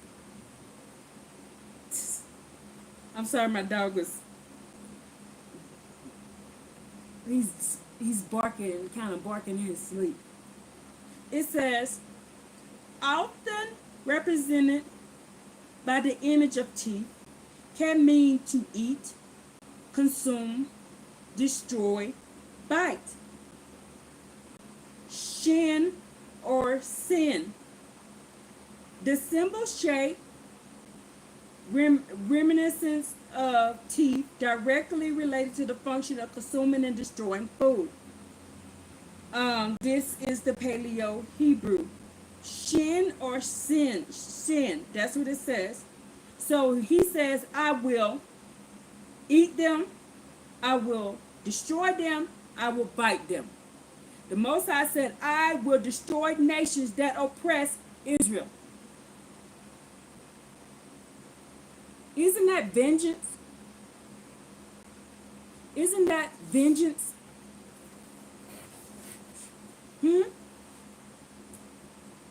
Isn't that vengeance? But they keep teaching that there's no more vengeance long as you do blood, long as you do this. But he says here that anybody that oppress. So who are the people that got oppressed? And still people are trying to oppress us until this day. Who? Who are these people?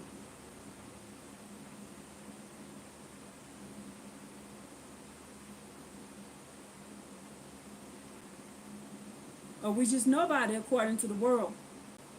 We don't have a land. We don't have a name. Cultures. They call us thieves. They call us monkeys. They call us 3/5 of human beings.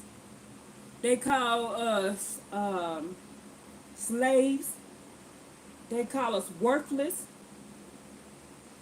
They call us animals. They call us wild. They call us all kind of things. They call us everything but the children of the Most High. And the Most High said, those who curse us will be what? Cursed. Now, what does it say here in this book? Let's go over this again. And then we're going to jump down to Jeremiah 49 after this. I just got to read this one more time. It says, every nation that does not know Israel, that has not trodden down the seed of Jacob. This is 2 Baruch, chapter 72, verse 4. Every nation that does not know Israel, that does not trodden down the seed of Jacob, will indeed be spared. Does not. Says in this book here, he will consume the nations who oppress us. He will consume the nations that oppress us. And then it says here, and this because of every nation, because of some of every nation will be subject to the people. But all of those who have ruled over you, who have known you, will be given over to the sword. Oh, they will be given over to the sword. So y'all not gonna have, there's not gonna be no redemption for those who touch the children of Israel. You can't be saved. You cannot be saved. They cannot be saved. They can't be saved.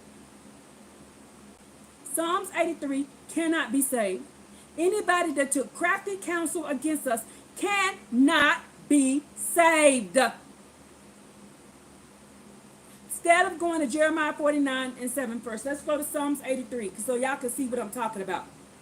Then we'll jump over to Psalms 83 and 3. I'm not going to read all of 83. I'm just going to do 83 and 3. They cannot be saved.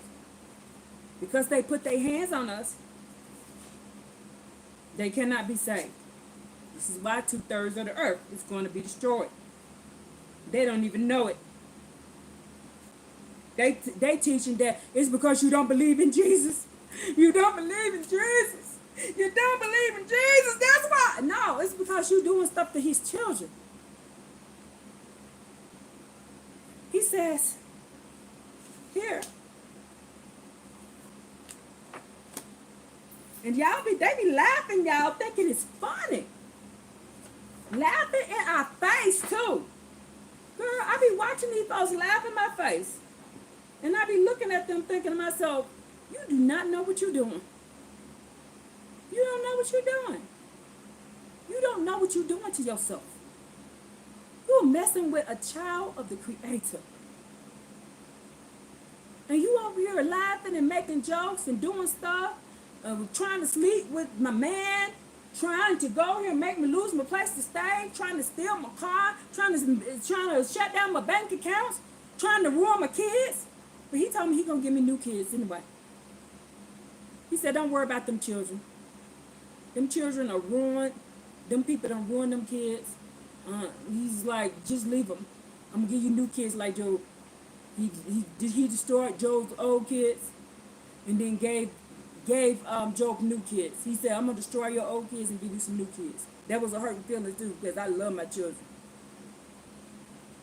I love my kids. My kids are everything to me. But because they choose to follow the ways of the world, because they choose to follow the laws of the world, he said, I'm going to destroy them. And I was like, but I can't make them make the choice to choose Abbba Yah. They have to do it on their own. I can't oppress them. If I oppress them, I become like these people and will get destroyed. I ain't finna be like them. I ain't finna end up like these folks here that oppress. I don't do oppressing. But it says here that he will deliver these people to the messenger of punishment to execute vengeance on them because they have oppressed his children and his chosen ones. That means they cannot be redeemed. I'm going to let you know here. He says here that they begged and they pleaded. All the kings, all the mighty people, all the exalted people, all those who ruled the earth begged for mercy at the feet of the Creator Yah. And he said, no. Get out my face, because you did what? You oppressed my children and my chosen ones. It says in this book right here, Numbers, go back to Numbers 24.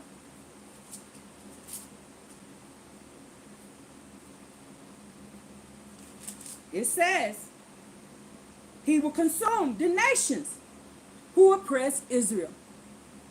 He will destroy them. They don't get a reprieve. If you oppressed us, you go down. You don't get a reprieve. You don't get a second chance. You don't get nothing like that. That's what it says here. That ain't what I'm saying. This is what Abbba Yah said. He said that they plead. They fall down. They petition him. They supplicated to him. And he said, no. You oppress my children. You oppress my chosen ones. And you got to go. Think about this, y'all. And people who are not Israelites. And y'all attacking us. Y'all here attacking us. Y'all over here attacking us. You don't realize what you're doing to yourself. And all these other things you do become null and void because you are attacking his children and his chosen ones. You calling us everything but the child of God and then think you're going to make it. You will not.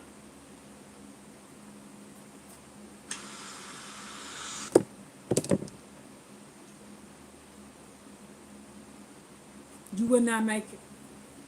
It ain't meant for you to make it. Because the way I see it is this. If you could attack his children, what would you do to him? If you can attack the creator Abbba Yah's children, what would you do to him? I feel like if you attack your own kids,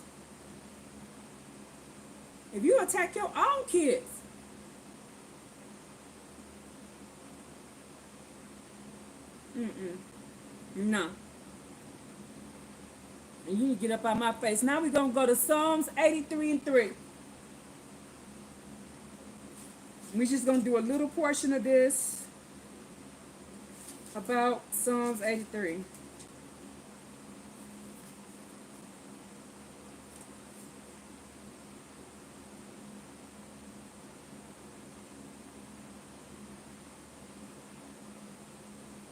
And it says,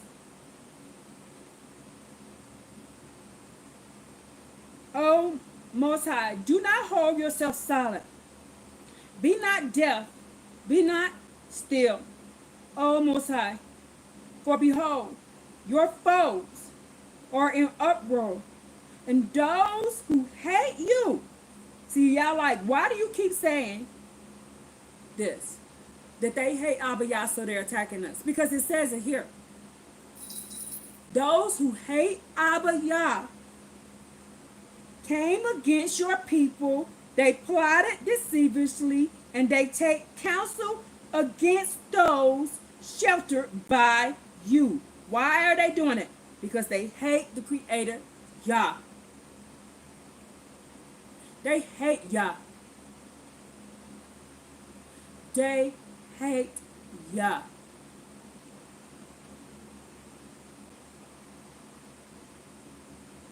And so they're coming after us because they hate Yah. That's what this is all about. That's where I get this from. I read it right here. He says,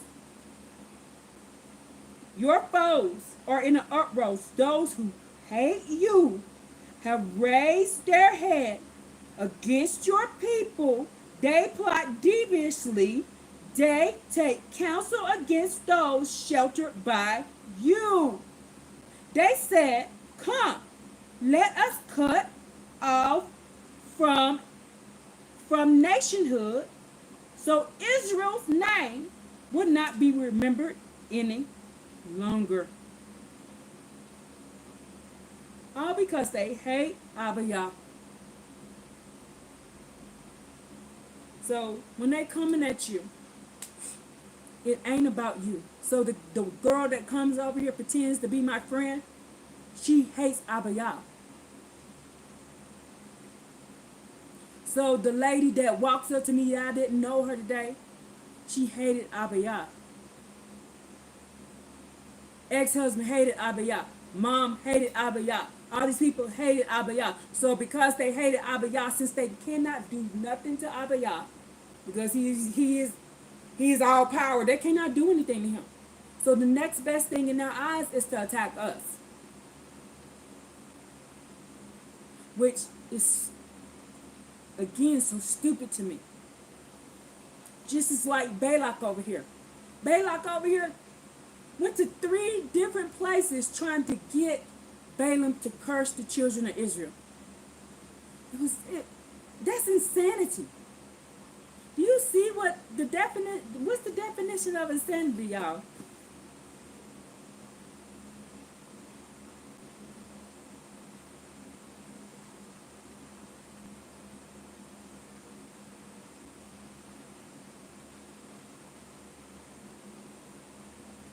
Let's look up the definition of insanity. There are several Hebrew words used in the Tanakh to describe insanity. Madness, insanity, the state of irrationality. Here are some of the key terms to their nuances. Holut, the feminine noun for the verb meaning to be insane, irrational. They often translate to folly or madness. Shaga, shenanigans. You heard shenanigans, right? This is the Hebrew word. Oh my gosh. That's the Hebrew word shenanigans, which means to rave through insanity, to be mad, to act like a madman. Shenanigans means you acting like a madman. It describes thinking irrational and not being right mind. This word is used in Deuteronomy 28 and 34. It's used in 1 Samuel 21, 12 through 15. It signifies an irrational state of mind capable of erratic behavior. The word tamaho, this word means confusion, mental illness. It says here, it describes a physical condition of weakness of the mind, resulting in confusion, the ability to function normally. Deuteronomy 28, this word is used in Deuteronomy 28, 27 through 29. Mention, the Most High Yah smited the people with a kind of bewilderment, with a kind of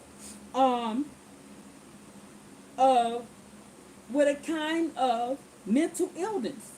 And then halal, it is typically means hallelujah, that's hallelujah, to praise, to shine.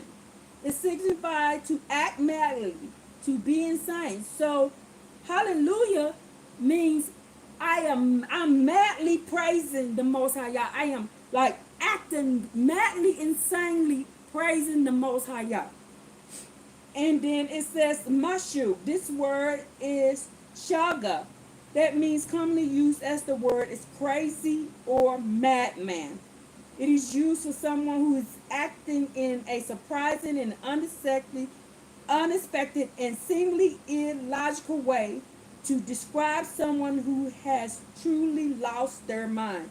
So this person is totally mentally ill. There's 1, 2, 3, 4, 5 different ways to describe, but there's a good way to describe being insane. When you praise Yah, you praise Him insanely.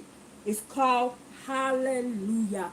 Hallel, hallelujah, hallel, hallel, Haal, to shine, to praise. But that's the one good one. But the other 4 are bad. So this dude was acting in insanity. He told him over here, Abbba Yah says you cannot curse them. So Balaam said, come over here, let's curse him. He says, you cannot curse him. He will not change his mind. He's not a son of man. He's not a human. He ain't going to change his mind. Then he went over here and went on this side and tried it again. And Balaam like, all right, I'm going to go over here. The last time he didn't even go back and talk to him. He's not even finna go talk to him. He ain't listening to me. So here it is, the same people in Psalms 83 who was trying to get in Numbers 23 and 24. That was Moab. Who is in Psalms 83 trying to take and craft the counsel against the children of Israel? Who was doing it? Amalek, Philistines, Tyre, Assyria, Midian, Gibeah, Moab, Edom, the Ishmaelites, the Kishenbrooks, Sierras, the Zebas, the Zalmunas, all of these people. Moab, the Ammonites, the Gebites, the Edomites, the Ishmaelites, Moab again. He ain't learned from Numbers. He didn't even learn from Numbers. But Balaam was before David. Psalms is in David's time. Numbers is all the way over here when they first coming up into the land with Joshua. That's when Numbers was. This is years before. And Moab still ain't learned their lesson. Still trying to do it. Edom ain't gonna learn their lesson. That's why Edom gonna get destroyed off the earth. Because they still ain't learned their lesson about messing with their brother. They still ain't learned it. You would not make it. This is why they gonna get destroyed off the earth. So my people, Abbba Yah has got me coming to you with this lesson. Because there's somebody out there suffering at the hands of their family right now. I'm sorry that you're suffering at the hands of your family. I am so, so sorry. But it is not because they hate you. They hate Abbba Yah. They hate the Creator with all their hearts and all their soul. Just like we love Abbba Yah with all our hearts and their souls, they hate him with all their hearts and their soul. And so they took crafty counsel against us, his people, they decided to make us no longer be remembered, the nation of Israel. They're scriptural. They hate him, so they're doing it to you. And I'm sorry that they're doing that to you. But be strong. Abbba Yah is about to show up. Abbba Yah is about to show out. How do we know? Let's go to Jeremiah 49:7.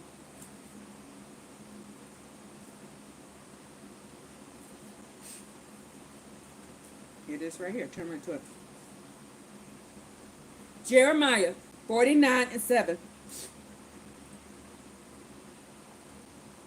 Concerning Edom. Thus says the Most High Yah, the Master of Legions, is there no wisdom in Teman? Counsel has lost from the children. Their wisdom has turned putrid. Flee, be evacuated. Dwell in the depths of the inhabitants of Dedan. For I have brought Esau's calamity upon him. The time when I will call him to account. The Most High said he's going to call him to account. What is account? Let's look up the word account. When the time the Most High Yah called Edom to his account.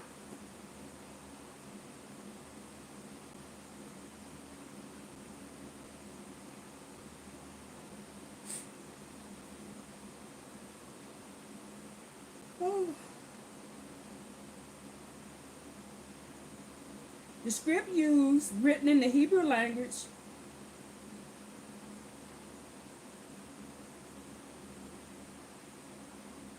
Abjad, meaning writing system. No, wait a minute.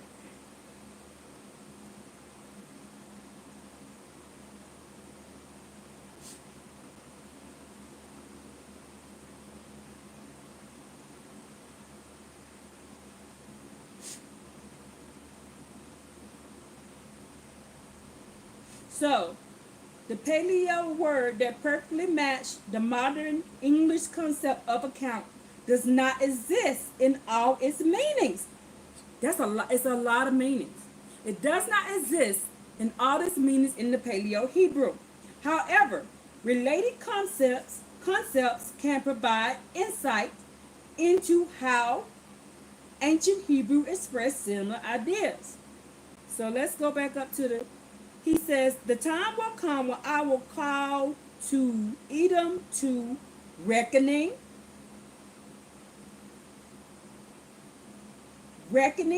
or account.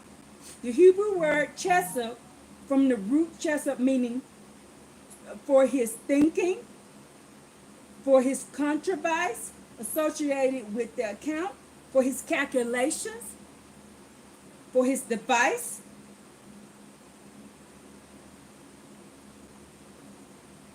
He says here the phrase Hamanah, account of days, translates to account of days, suggests that Hebrew may be used, described to denote a historical account, a narrative account in sense of responsibility. Let's read this one. This one. The concept of accountability is closely linked to responsibility. So he says, I will call him to his responsibilities. However, one source states there is no Hebrew word for accountability. The idea may have expressed through the borders of akribah, meaning responsibilities, while not direct account. So it's his responsibilities, it is his reckoning, his calculations, and his devices. He said, I will call Edom to his devices and to his responsibilities. His recompense, y'all. He says, if great harvest will come to you, would they not leave over gleaming? If thieves in the night, would they damage after they were satisfied? For I have uncovered Esau. I have exposed his hidden places, and he cannot hide. Plundered were his offsprings, his brothers and his neighbors, and there is no one to say, leave your orphans. I will sustain them, and your widows can depend on me. Do you hear what he said that Edom did? Edom plundered his own offspring, his brothers, his neighbors, orphans, and the widows. You know what plundered is? He robbed. Edom robbed.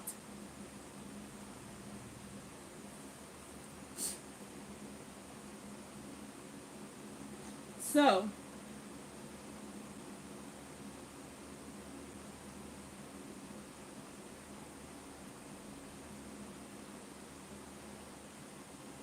let's go to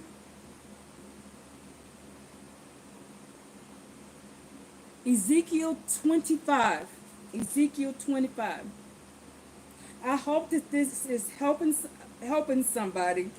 It's making you feel better, and you understand and understand what is going on around you, so you can not be hurt anymore. 12 through 14. This is Ezekiel 25, 12 through 14. This is I'm reading you in the prophets what Abbba Yah say about the vengeance.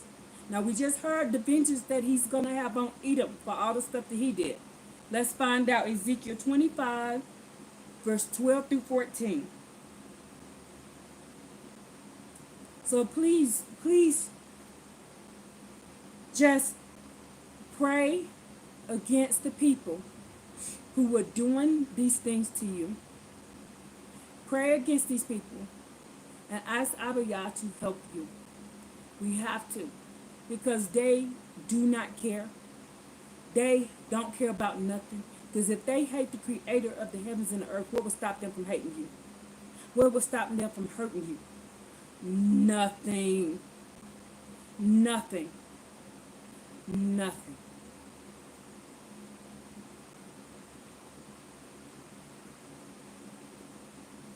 Thus said the Most High Yah, Elohim, because Edom acted in wreaking vengeance against the house of Judah, and has incurred guilt by taking vengeance against them. Therefore, thus says the Most High Yah, I will extend my hand against Edom and eliminate from it man and animal. And I will make it desolate from the south, and the inhabitants of Dedan will fall by the sword. Then I will place my vengeance in Edom by the hand of my people Israel. And then And they will deal with Edom in accordance in my anger and my wrath. Then they will know my vengeance. These are the words of the Most High Yah, your God.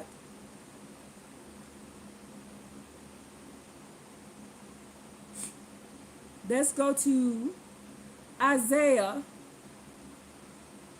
124. Isaiah 124.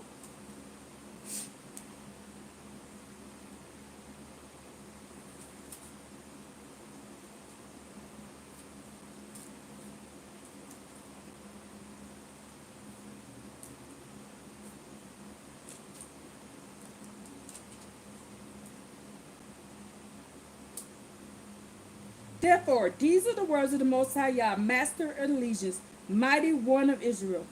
Oh, I shall appease of my adversaries. I shall be appeased of my adversaries. I'm going to say it again. I shall be appeased of my adversaries. They're going to get destroyed off the earth. He said, I shall be appeased of my adversaries, and I shall avenge myself of my enemies. I will turn my hand against you until I refine your dross as with lye. You know what lye do. And I will remove all your base metal.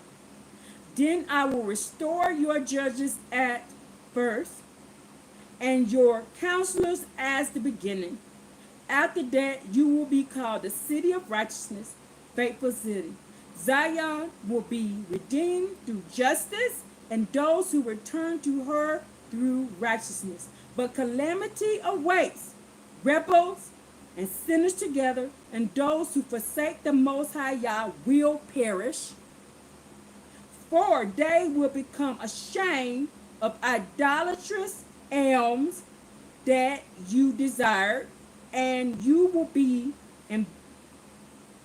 embarrassed over the gardens you chose, for you will be like the elm tree which withered leaves, and like a garden without water. The mighty will be like flax, and its makers like spark, and the two of them will burn together with no one to extinguish. You see, he says again, I'm gonna burn y'all. Same thing he says in Malachi. Y'all gonna be ash under the feet. And I don't believe Abbba Yah means that as a figurative. I believe he's saying it literally. I'm gonna burn y'all. Because he says there's gonna end with a fire, it's gonna end with an earthquake, and it's gonna end with a tsunami. Y'all,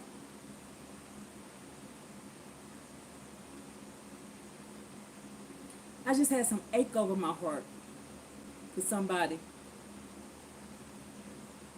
that I know, that I care about, that I love. They're going to get destroyed like this. And I just need to be ready for that one. Okay? Let's go to Isaiah 10, 24 to 27. I'm not making this one a long one, y'all. I'm trying to, because I'm at 3 hours. I said I was going to only do an hour.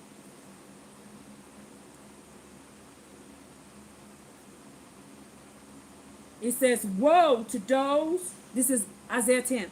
Woe to those who inscribe inscriptions of falsehood, who order that fraudulent documents be written, to deprive the destitute of justice, and to rob the justice of the poor of my people, so that the widows be their spoil, and they plunder the orphans. Let me read that again. What did we read what woe was?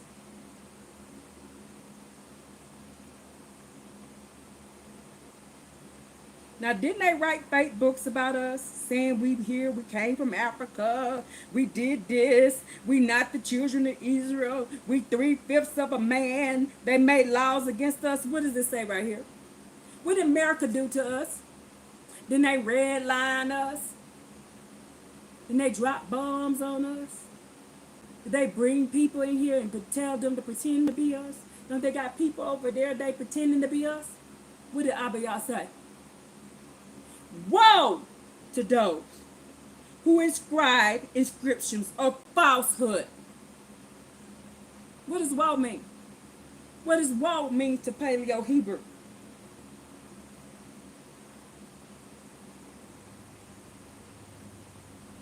I told you. Hey Lisa, hello big guy. Big guy.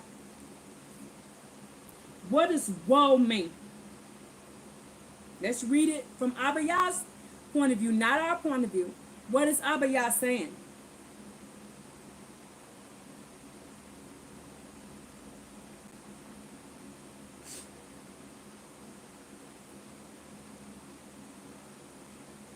Meaning of woe means oi. You know, you ever heard on TV, they're going oi. They're going whoa. Lamentations in mourning. Lamentations of mourning. For those who inscribe falsehoods, warning of and denunciation. Warning to those who inscribe inscriptions of falsehoods against his people. I'm calling to attention those who inscribe falsehoods against his people. It's, let me see any other words. Judgment to those who inscribe falsehood against his people. Calamity to those who inscribe falsehoods against. He said inscribes. Do y'all need me to know to describe what to define what this inscribe means in Paleo Hebrew? Yes, destruction to them. Who inscribes? He said who inscribes falsehoods against his people, fraudulent documents against us. America lied about who he was and where he was. They cannot be redeemed. That's why they made up their false religions. Because they know this. And they taking all these people down with them. It says here in Isaiah 10, woe to those who inscribe inscriptions of falsehood, who order fraudulent documents written to deprive the destitute of justice and to rob the justice of the poor of my people. Who is his people?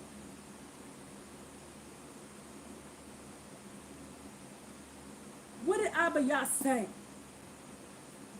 Did not say, this my teaching is vengeance to those who curse the children of Israel. So he's saying that if you even wrote something down against them, if you wrote something down, if you inscribed, let's look what inscribe means.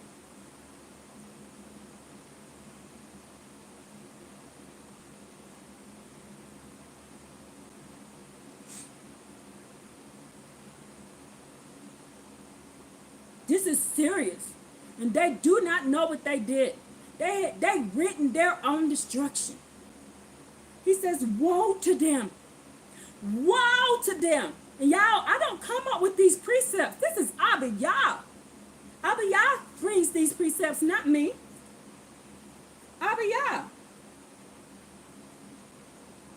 Act of carving, engraving, portraying something, often on permanent surface like stone or metal.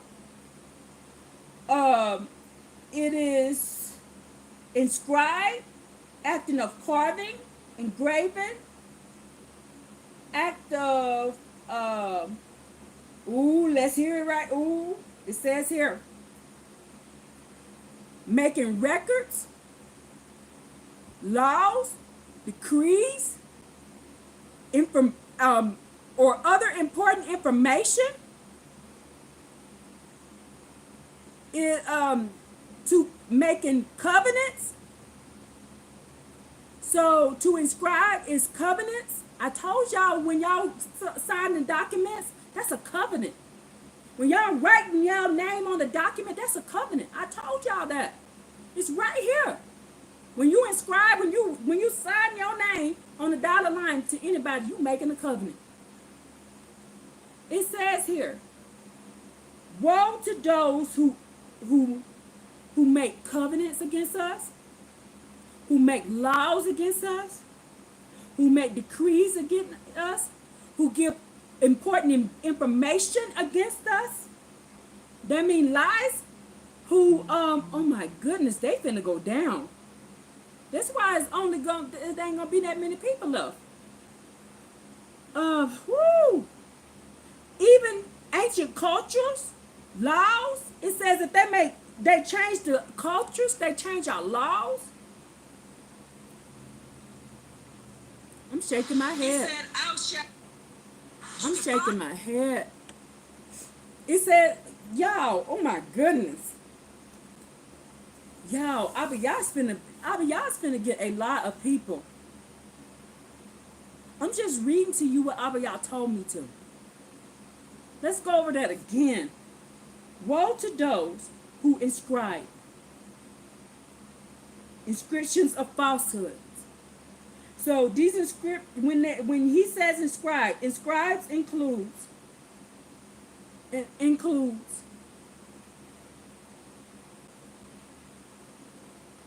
covenants. It includes laws, decrees, important information, ancient culture,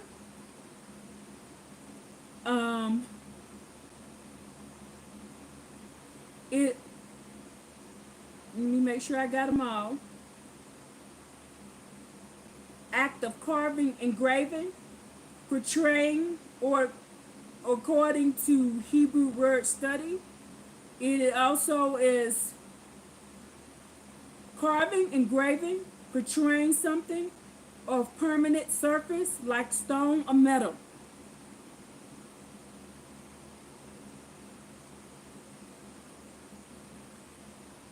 It says here, if they go and inscribe inscriptions of falsehood, if they make false laws against us, false decrees against us, give false important information about us, if they give false ancient culture about us,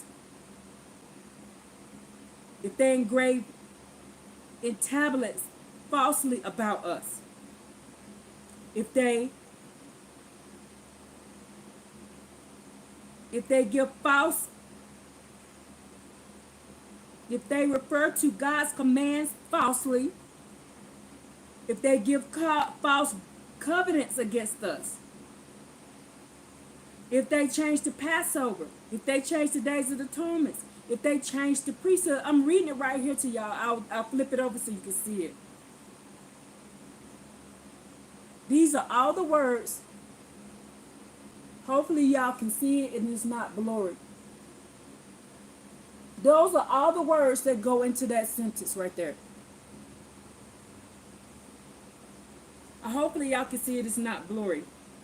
It says, if they go in here falsely change the commands of the Most High Yah, the covenants, Passover, days of atonement, the priesthood, if they go in here and inscribe falsely the laws and decrees, important information, even ancient cultures, if they engrave on tablets these things falsely, he said,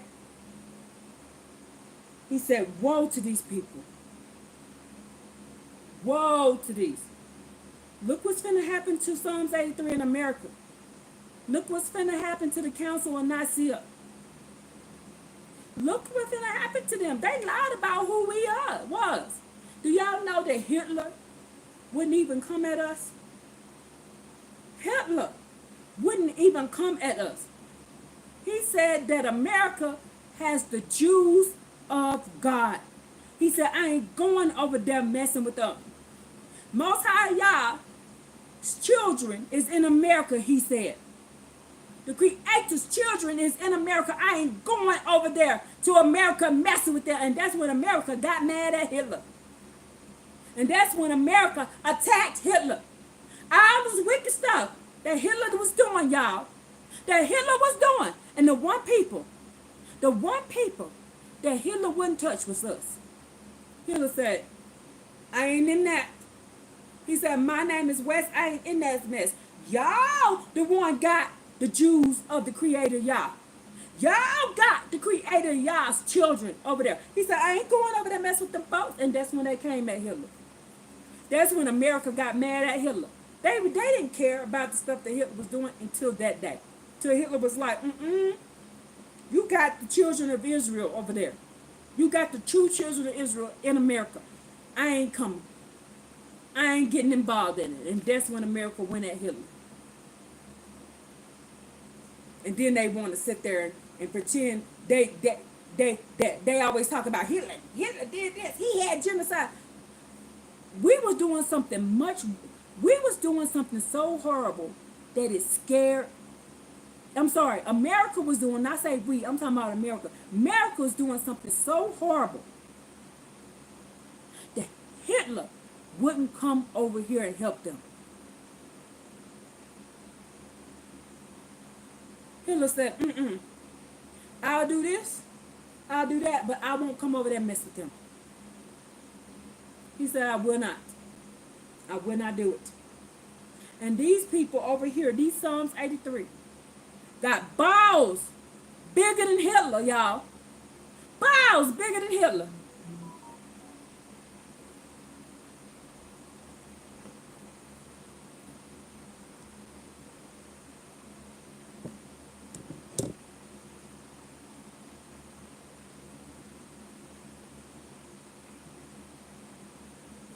Hold on. These people got balls bigger than Hitler. That they did what they did. Really think about that. Look it up. Hitler said, America, I'm sorry, I turned that by accident. America, you got the children of Israel. You got the Jews of God. He said, no, I ain't messing with them. And then they were bold enough to do it. Insanity. Definition of insanity. The definition of insanity. You got to be insane to go up against the Creator Yah. You have to be insane. He had the fear of the Most High Yah in him. And all the stuff he did, he was like, I ain't messing with his kids.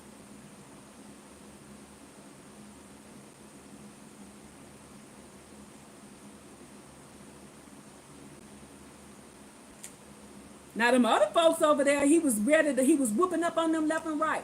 But the real Jews, he said, I ain't coming over there and mess with them people. You know, us so-called black people. He said, I ain't messing with them. Them the children of them children of Israel.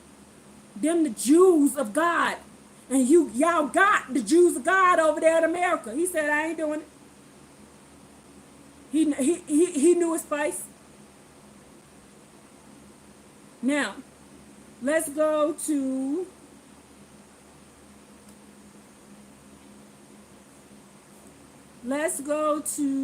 Nahum 1 and 2. I'm going to get these out. I got 1, 2, 3, 4, 5, 6, 7. They're not long, but I got to get all of the things Abbba Yah said he's going to do. And then I'll be done. It should take me another 30, 40 minutes. If y'all can hang in there with me for another 30, 40 minutes, I'll be done. Let's go to Nahum.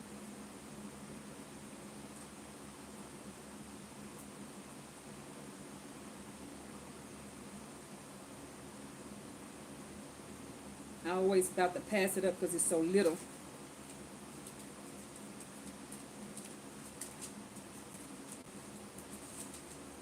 So Nahum 1 and 1 through 2. This is the prophecy for Nineveh. The book of the vision of Nahum, the Escloshite. The Most High Yah is a jealous and a vengeful God. The Most High Yah is vengeful and full of wrath. The Most High Yah is vengeful to his adversary and reserves hostility for his enemies. He is slow to anger, but has great power, and he will not absolve iniquity. He will not absolve iniquity. The Most High Yah, his path is the storm, and in tempest the clouds are the dust of his feet. The Most High Yah is not finna play with them. He ain't finna play with them. Do y'all get that? He ain't finna play with them. It said, yo, oh my goodness. You can find. He ain't finna play with them.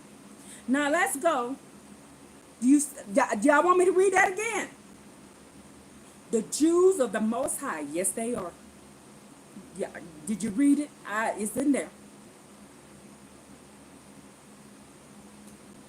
Now you see that. There's prophecy coming. Nahum said this is prophecy regarding Nineveh. Where's Nineveh at? In East America. The real Nineveh is in East America, off of the coastline over what y'all call today Washington, D.C. That's Nineveh. That is true Nineveh, Washington, D.C. The District of Columbia. Let me read that one more time. The Most High Yah is a jealous and vengeful God. The Most High Yah is vengeful and full of wrath. The Most High Yah is what? Vengeful to his adversaries. He reserves hostility for his enemies. The Most High Yah is slow to anger, but has great power. He will not absolve their iniquities. He will not absolve their iniquities. What? To who? To who? To who? Let's read it again. He will not absolve their iniquities. What iniquities is that? To execute vengeance on them because they have what? Oppressed his children and his chosen ones. Even Hitler knew better than to do that. Says it right here. He will not absolve their iniquities against his children. If you did something to his children, he's not going to absolve it. He will not give Edom a pass. He will not give Moab a pass. He will not give the Ammonites a pass. Any of them. You need to find out if you of these nations. You need to ask Abbba Yah, am I of these nations? And you need to learn to leave us alone. Edomites, Moabites, Ammonites, all the mites, all the ites, leave us alone. Because he said, I will not absolve your iniquity against my children. If you laid your hands on my children. Let's read it again. Y'all think y'all getting a pass on it. Y'all kidnapping us, raping us, redlining us, dropping bomb on us, flooding our lands, stealing our lands, lying on us, writing false doctrine on us. false books on us? Hey, y'all doing all this stuff to us? Did your mom just drop y'all? Yeah, she's still down there. Oh, I'll be back. let me pause it. Give me 1 second, y'all. Let me go say hey to his mom. I'll be right back. Am I dressed okay? Or do I need to throw on the skirt or something? Okay. Ooh, I like your shoes.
son, I only got a few more scriptures.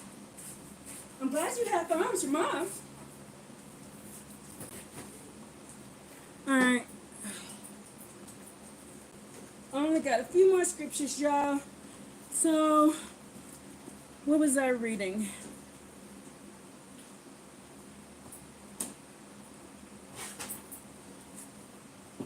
Hey, baby, I know.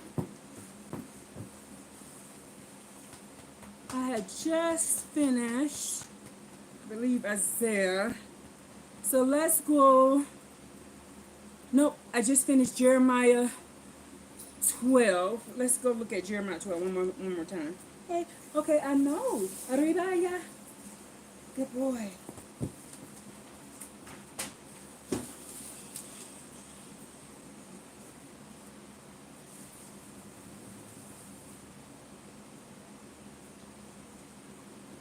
Or did I read it? Yeah, I did. Says 14 through 17. No, I didn't read this. Okay, so let's go to Jeremiah 12, 14 through 17. Oops. Jeremiah 12, 14 through 17. This is right here.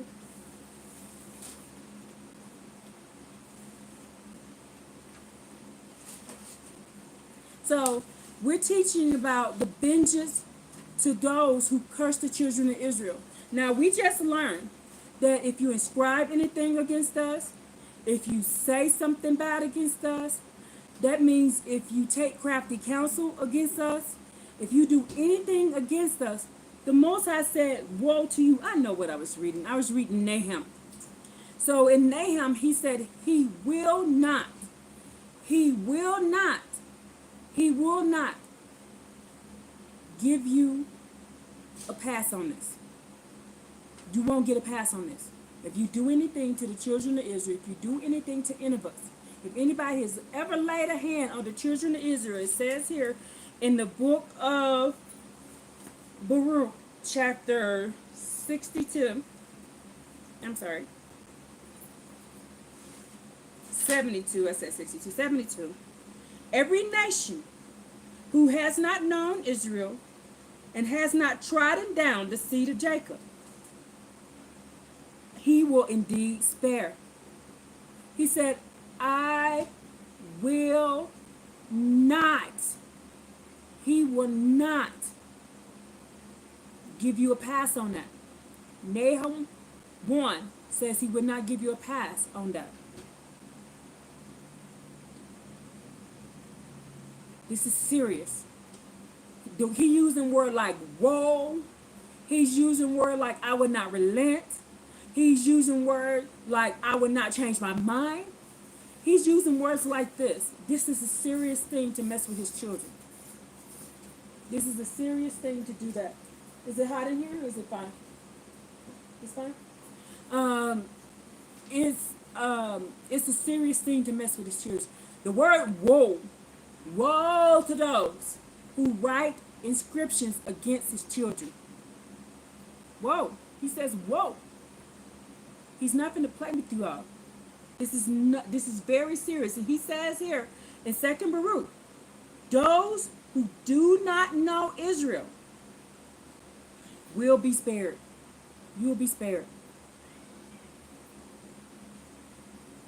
You will be spared. Y'all, I'm excited my baby home. I miss him.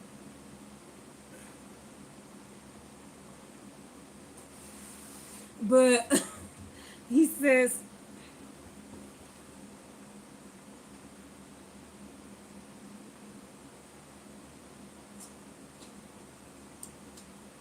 I'm trying to think of something how serious it is.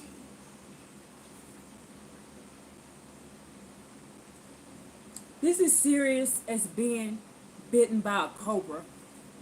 Being bitten by the most poisonous snake in the earth. Once it happens, that's it. There's no going back.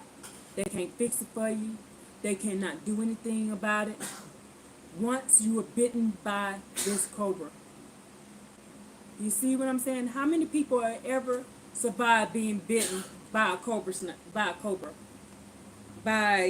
a viper, or by some type of poisonous snake? I'm trying to get you to open. I'm trying to get y'all to see how serious this is. To people, they have made it so nonchalant. They have made it like it's nothing to downtrod the children of Israel. They've made it like that.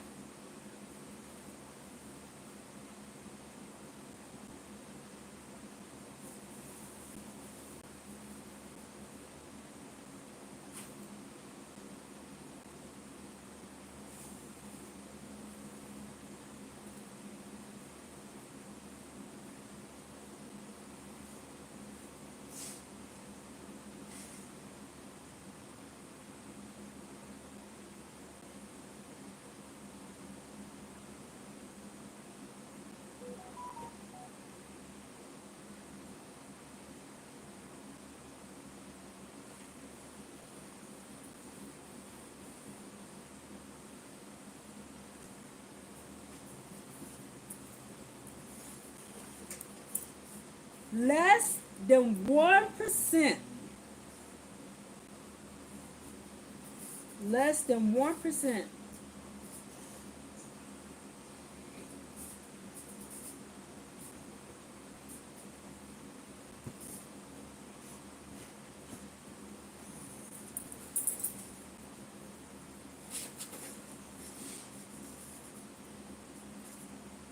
Like rattlesnakes is fine, but he's saying I should have just said cobra bites. He's saying less than 1%. I said light cobra.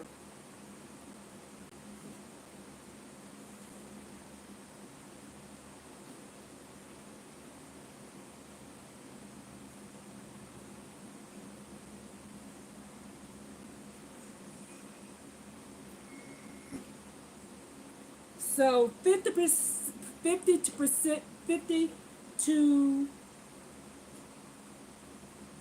60% survival rate. You got a 50-50 chance of surviving with a cobra bite. And Abbba Yah says, here, this is a guarantee. He ain't finna play with them. Now I'm let's trying to go. get y'all to see how serious this is. I was trying to think of You something. can fly. So, 50% chance, 50% to 60% chance of surviving a cobra bite. But Abbba Yah says it's a guarantee. He will not. Nahum 1 said, the iniquity against my children, he will not allow you to get out of it. You cannot repent from it. You cannot. If you did any of these things I named, exactly, and you keep coming against us, woe to you. They're doing it to themselves. Watching the live, or we're on here teaching, or we're praying, and they're coming against us. And all we're doing is teaching, thus says the Most High Yah. We're not teaching us. We're teaching, thus says the Most High Yah. And if you're coming to us and making it out a joke, or typing in there insults, what did it just say over here in this book? If you inscribe anything falsely against us, woe to you. Woe. He says 0% chance of you getting out of it. 0. He said, it says in Nahum, I will not forgive you for it. This is how serious this is. The Most High is not going to play by his children. He loves his children. He loves Abraham. He loves Isaac, and he loves Jacob. He made a promise to them. And because he made a promise to them, he is not going to relent from it because he made that promise. He's not the one. Abbba Yah's not the one or the two. He's not the 3 or the 4. He is the only. And he says what he says and he means what he means. And he says, if you mess with my kids, it says it right here. If you have not known them, that means all of Psalms 83 will not survive.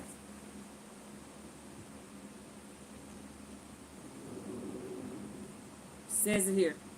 If you have not known, he says, but all of those who ruled over you and have known you will be given to the sword. He didn't say if you repent for doing it. He didn't say nothing like that. He said, if you have known my children, I'm going to take you out.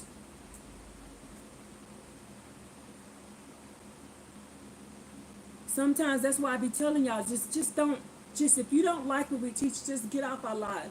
Leave us alone. Just leave us alone. It's not worth what you're going to have to deal with. It ain't me you got to deal with. It's the wrath of Abbba Yah you got to deal with.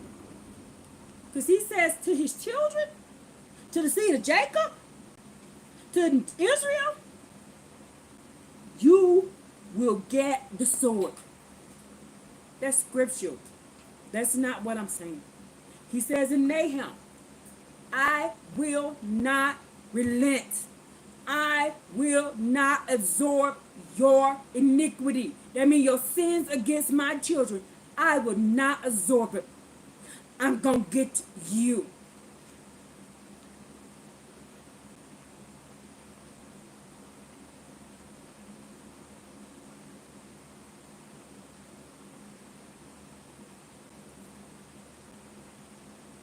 And I just gave you an example. You have a 50 to 60% chance of surviving, of getting bit by a cobra. And you have a 0% chance of being forgiven by Abbba Yah for messing with his children. This is no joke. And you most people are really scared of snakes. Why aren't you afraid of Abbba Yah? That's the question I got to y'all. Why aren't you afraid of him? You ain't got to be afraid of me. It's Abbba Yah's power. It's Abbba Yah's wrath you should be afraid of. Because nobody will be able to save you. It ain't nothing I'll be able to say. It ain't nothing I'll be able to do to help you.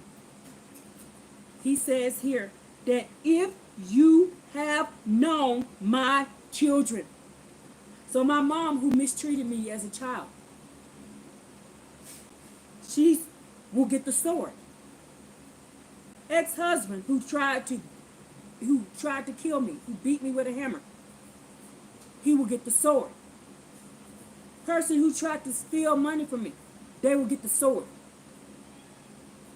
Person who tried to steal my money, my man, or who tried to hurt my children, they will get the sword. That's what he says. That's a guarantee. That is a guarantee. And then he said, you ain't even got to touch them. All you got to do is inscribe something falsely about my people. And he says, woe to you. Inscribe something falsely. Exactly. He don't play about us and we don't play about him. I agree with you completely, Lisa.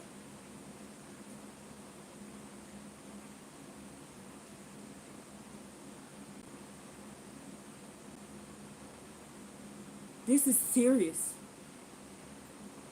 Edom has pulled all these people.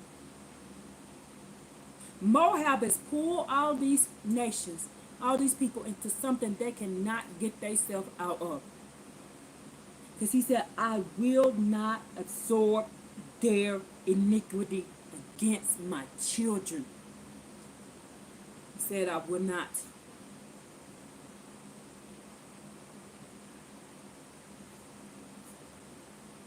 %0 chance that you will be forgiven for iniquity. You know what iniquity is, right? Sin. I will not forgive it. He said, I will not forgive it. Bishop, get off of him. Get over here. He said, I won't forgive it. This is serious, y'all.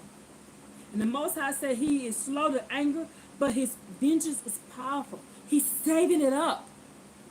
He's saving it up. He's writing it down. He's waiting. He's waiting to get every last one of y'all.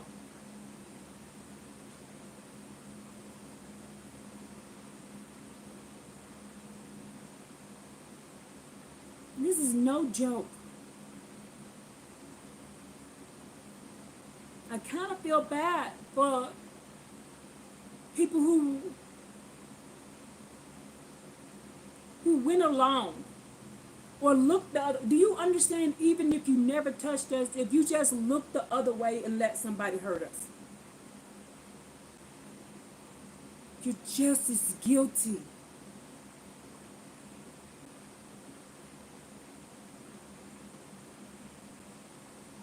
Hitler would not put his hands on us. He took the wrath of America before he would put his hands on us. He said, I will not. But the fact that the people looked to the others, looked to the left and looked to the right, and just said, it ain't my business. It's their problem over here.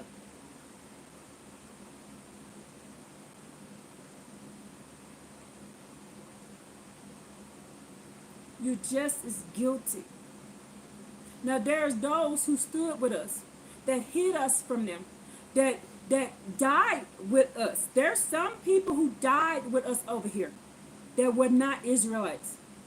Those people will be brought into the kingdom. That's scriptural. If you stood by us, he said the proselytes and those who stood by my children, they will be in the kingdom with us. But if you just even look the other way, while we were getting redlined, while they were bombing our lands, while they was flooding us, while they was enslaving us, while they was taking our kids, while they was doing any and that thing, he's going to get you too. He said, I will not absorb your iniquity. He ain't playing with y'all. I'm just telling you, these are the precepts. You got a flash card. These are the precepts that Abbba Yah gave me. I told you I don't come up with this stuff. Abbba Yah says, this is what I want you to talk about. These are the precepts. This is my first time learning today if they inscribed something against us. Do y'all know I don't read these scriptures beforehand? He says, this is scriptures I want you to read. I write them down. I don't read them until I read them with you. I don't read them ahead of time. Because I like the excitement.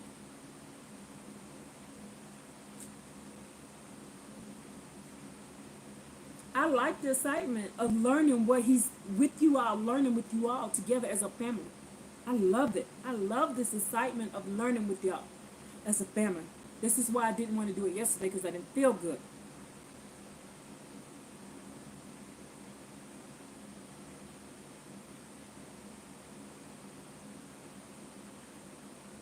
I learned today something I did not know. If they write down something falsely about us, woe to them. If they write it, all they got to do is write something falsely about us. Woe to them.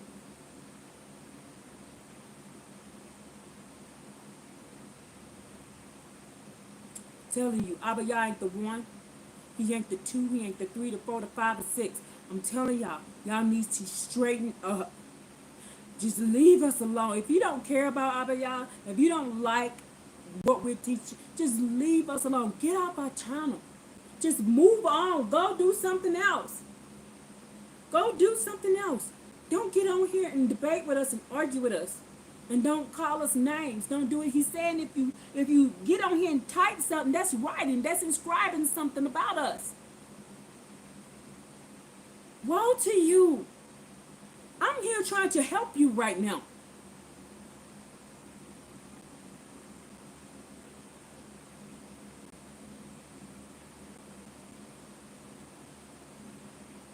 Y'all need to straighten up and fly right now. Come on. Come on. Let's get on back to Jeremiah 12. The Most High is not playing with you. You don't have a 50-50 on this one. He says, zero. I will not absorb your iniquity. I will not. If you have known my children, if you have trodden down the seed of Jacob, if you have did anything to Israel, I will not. If you wrote something down about them that was a lie, I'm going to get you.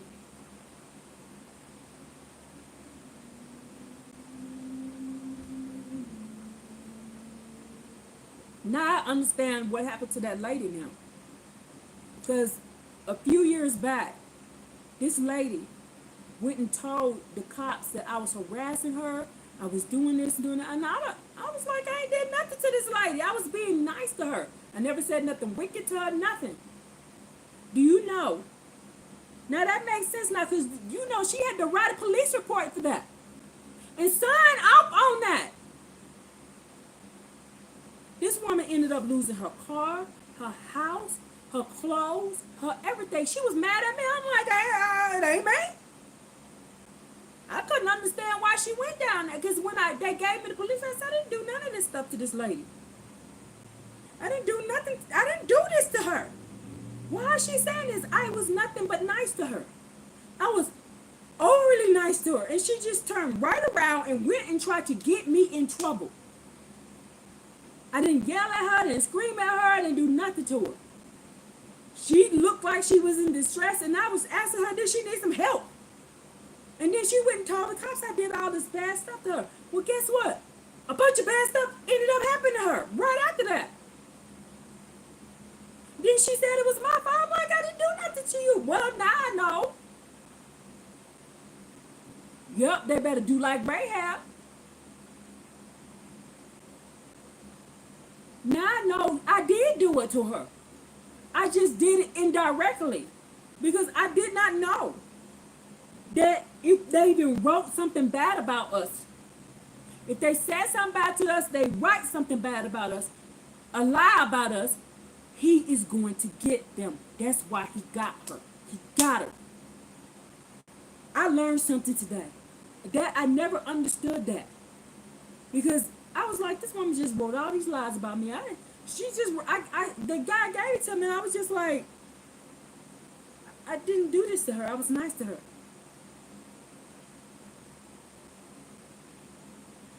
And I was like, maybe she's insane or something.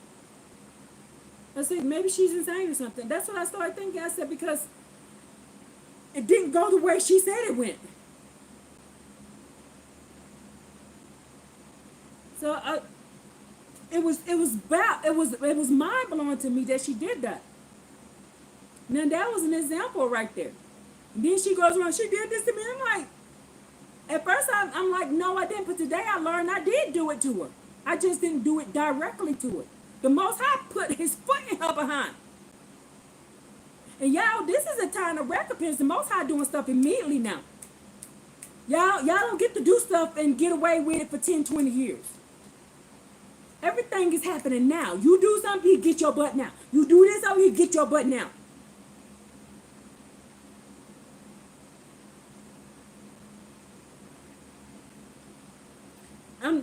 I'm just, my brain is blown. I'm learning with y'all. I love doing this. I love learning this. I love reading this because we would not taught this in church. We was not taught any of this. And it's right here in scripture. I'm just reading to you scriptures. I just read to you Nahum 1. I just read to you Isaiah 10. Isaiah 10, 1 through 2. Yep, he got us. Isaiah 10, 1 through 2 said if they woe to them, if they write anything about us, that's a lie. That's a lie. And y'all, when I do wrong, Abbba Yah put his foot in my behind. I am a woman enough to admit that he done put his foot in my behind a couple of times. So I ain't sitting here like I'm all innocent. But I do notice when it's something I did not do, that somebody said that I did do, something end up happening to them people. Not too long after they do it. And then they be mad at me. I've had people call me a witch. You did this to me. I'm like, I didn't do nothing to you. It makes sense now. They literally think I went and put some hoodoo or some root on them. I ain't did nothing. I'm like, dang, what happened to you? Oh, this happened. I wrecked my car. Blah, I broke my leg. My leg got twisted around. All this happened. I'm like, whoa. They thinking I went and put some voodoo or root on them. I ain't did nothing. I done went on about my business. They the past to me now. Because once you cross me, you my past. I told you, I learned living in the house with my mama. Just, they do something, I move to the left, I move to the right. I'm like, I'm out of here. I'm out. You ain't got to see me no more. That's how I am. Living in the house with her, I couldn't put my hands on her and my mama. I couldn't put my hands on my mama. So I learned to keep it moving. So somebody do something, I'm like, I'm out of here. I don't want you around me no more. I don't want to see you no more. I don't want to talk to you no more. Y'all, I will change my phone number in a minute. I will change my phone number in a minute. 2 minutes ago, my phone number was something else. You done pissed me off. I will change my phone number so you can't even call me. I will get a new email in a minute. Because I don't have time for it. I learned the hard way. I grew up having to just take it. So I'm like, I ain't got to take this from you. I had to take stuff for 16 years in a house where somebody didn't love me. I ain't finna take nothing off of nobody off the street. I will not do it. I will not do it. I'll leave you in a minute. I'll get away from you fast. And change my phone number and everything. Change my name. I done did it before. So you can't even find me. Cause I want you away from me that fast. You too, Lisa. You said you too. I will get you away from me quick. I will get you away from me quick. I ain't got time for that. I had it hard as a child. It was hard. Imagine walking in your house scared all the time. Scared to say something. Scared if you just touch something wrong, you're going to get the crap beat out of you. You know nobody ain't going to defend you. There's nobody to defend you. There's nobody to call that will help you. I was on my own. I was literally on my own. There was nobody to help me, nobody to defend me. Yeah, he checks me fast when I do something wrong. When I'm wrong, he'll get me. But that lets you know he loves us. I'm telling you, scripture says if he don't check you when you bad, if he do not punish you, if he don't chastise you to righteousness, he don't want you. That's scripture. That's not me. I think that's in Amos, either Joel. Amos, Joel, or Nahum. He says, I don't chastise them for correction. I allow them to keep their iniquity for destruction. That means he don't want you. If he lets you keep being bad all the time, just doing whatever you want, he doing it so he can kill you.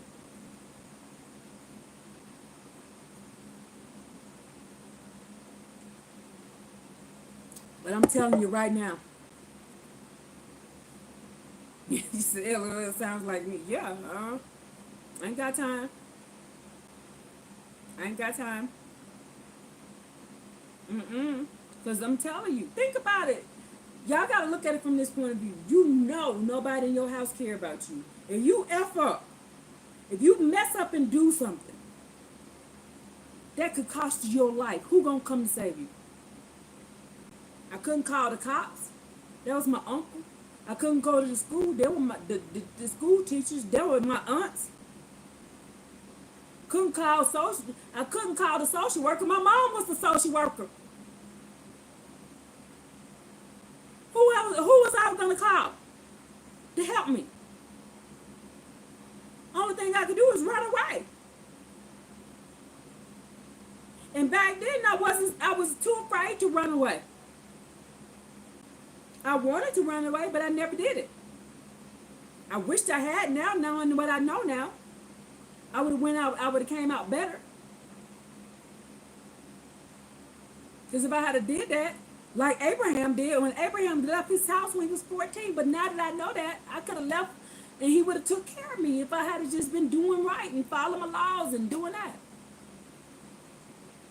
But I didn't know, so now I know hindsight's 20/20 and 30/30 and 40/40 and 60/60.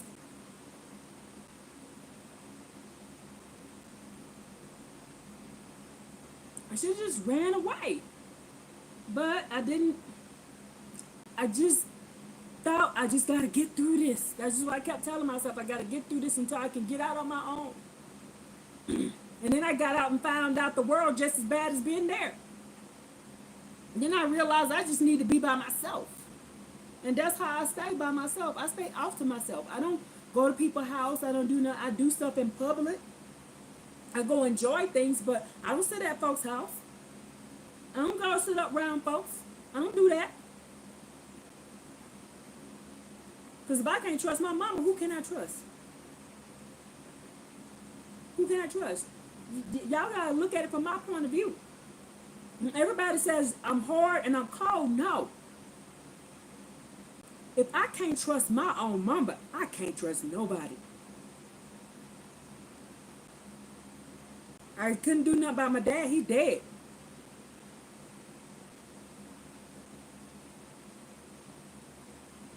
And my dad's side didn't accept me because I was too dark-skinned.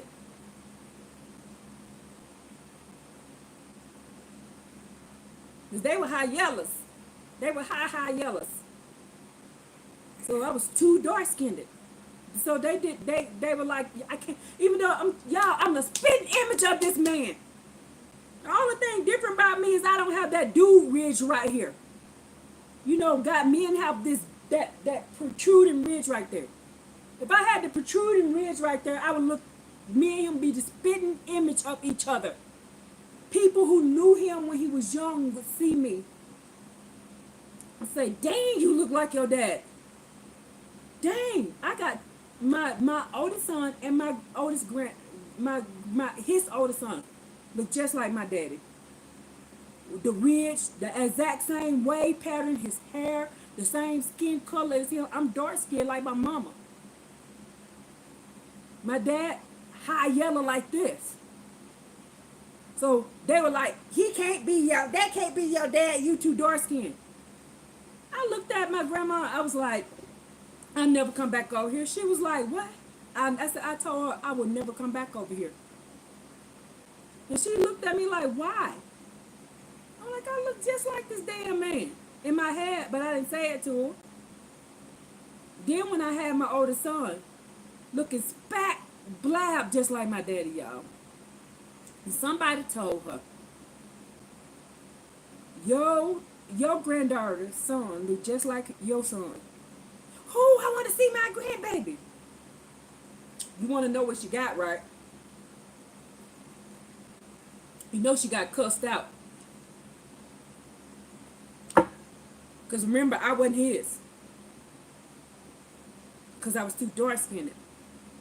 But here it is, I got a light-skinned baby that looked just like him. Same hair pattern, same curls in his head, everything. Oh, I want to see my grandbaby. Now, get up out my face. Get out my face. Remember, I ain't his. Oh no, I know. He made me perfect. I like myself. I like how I look. I'm not ashamed of my color. I don't hide it. I don't try to change it. The Creator made me the way I was supposed to be. Well, I wouldn't look the way I look. I wouldn't talk the way I talk. I wouldn't walk the way I walk. And I wouldn't have the attitude that I have to do. And I wouldn't have the big mouth that I got. And I certainly wouldn't have the fight that I have. I am happy that he made me the way I am. I don't want to be nothing different than what I am. I am happy. The only thing I wish I had done different is I had been practicing the laws and the statute and commandments sooner. That's the only thing I wish I had done different. That's it. So things would have been easier on me. Maybe my kids would be saved. But like I said, the Most High Yah said he's going to give me more kids. He's going to give me, like Job did. Job lost the first set of his kids, but when you read in here, you'll find out his first set of kids were wicked. Job's first set of kids were wicked. So he lost his first set of kids, but he got kids who weren't, the second set of kids, they weren't wicked. So y'all, the scripture is helping me with a lot. When y'all sit and read these and get in here and learn and read this, it'll help you. It'll help you with life. You will look around, you will see what life is. Ain't nothing new. Ain't nothing new. You want to answer to any of your problems that you're going through in your life? It's right here in this Tanakh. The answer's in the Tanakh and right here in this Apocrypha. Or find you an old book from the 1600s and it's all in one book.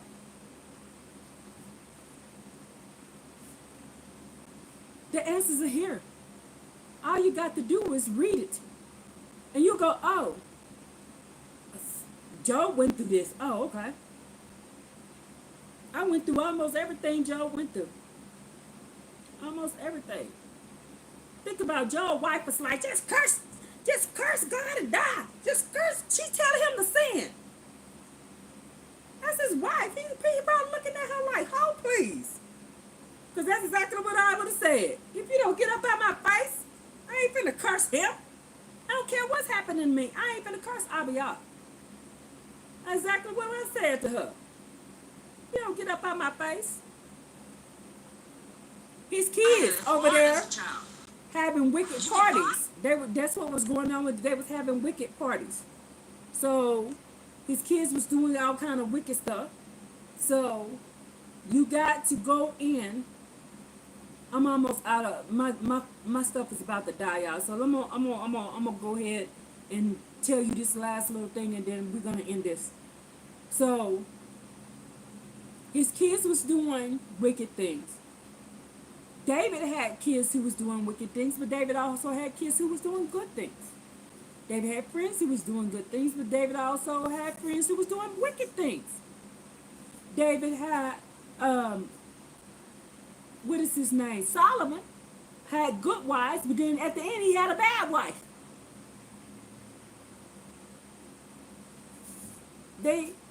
Abraham had a good kid. That was Isaac.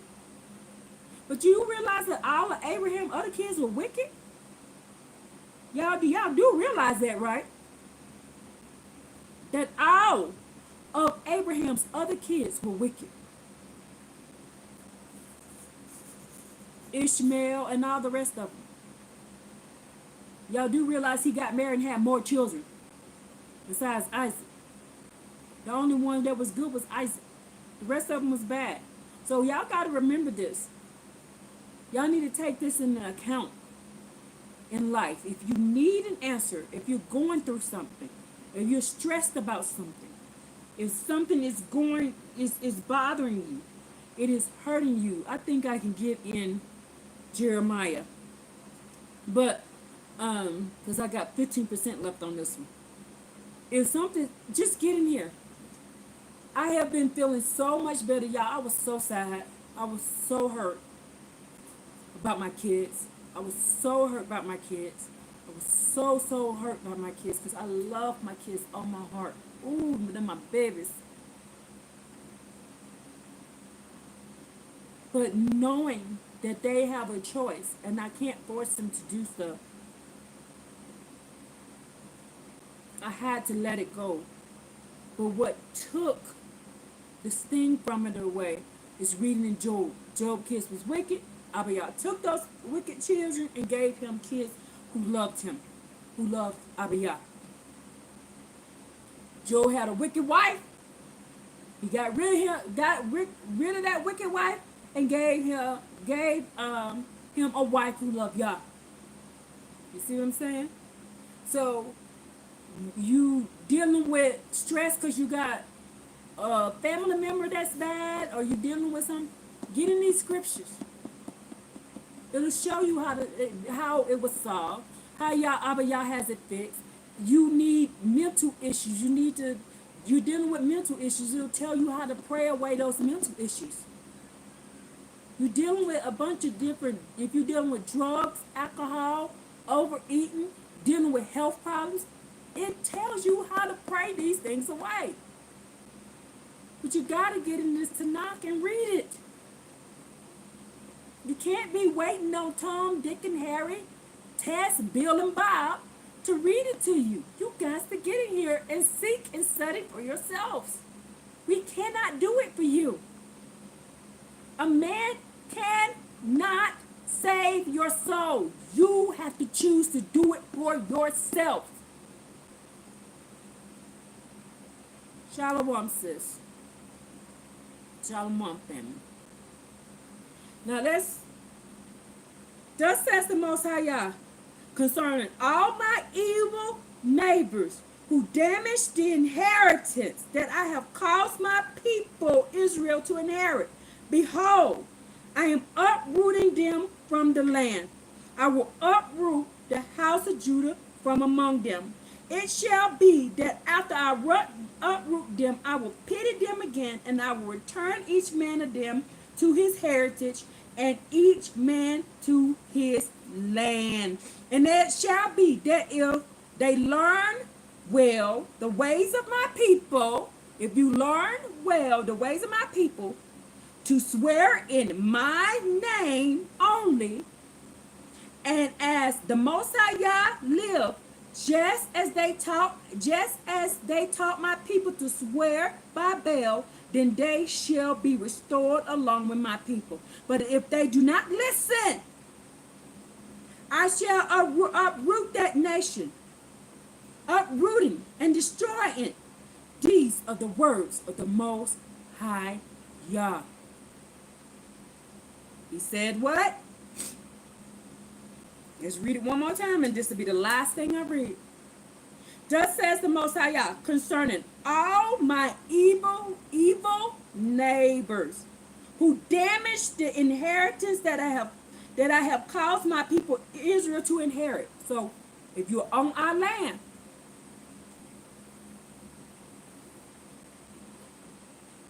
if you are on our land, and you came over here and you damaged our land, I keep telling y'all, it's more than just touching us.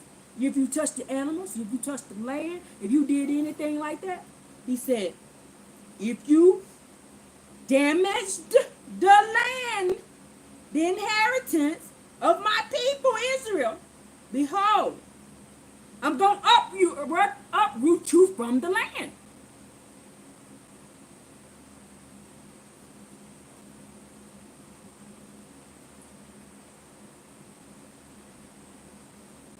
He said I'm going to uproot you. So all this crap about, oh, we all mixed together now and everybody can live where they want and we go, that ain't what this say. He says, who damaged the inheritance of my people Israel, I will uproot you from the land. He uprooted the house of Judah too. He said, I'm going to uproot the house of Judah from there. No, it's my signal. My signal is bad too. He says, and it shall be after that I uproot them, I will pity them, and I will return each man of them to his inheritance. To his heritage. That means you got to go back to the land that was originally yours. He's not playing about that. Yeah, we cannot be on each other's land. I just proved it to you right here. You have to go to each man's, he says, return each man of them to his inheritance. and each man to his land. He said, you have to go back to your inheritance and back to your land. It says the same thing in in Jeremiah 50. It says here in Jeremiah 12, and it says again in Jeremiah 50. You better go back to your land.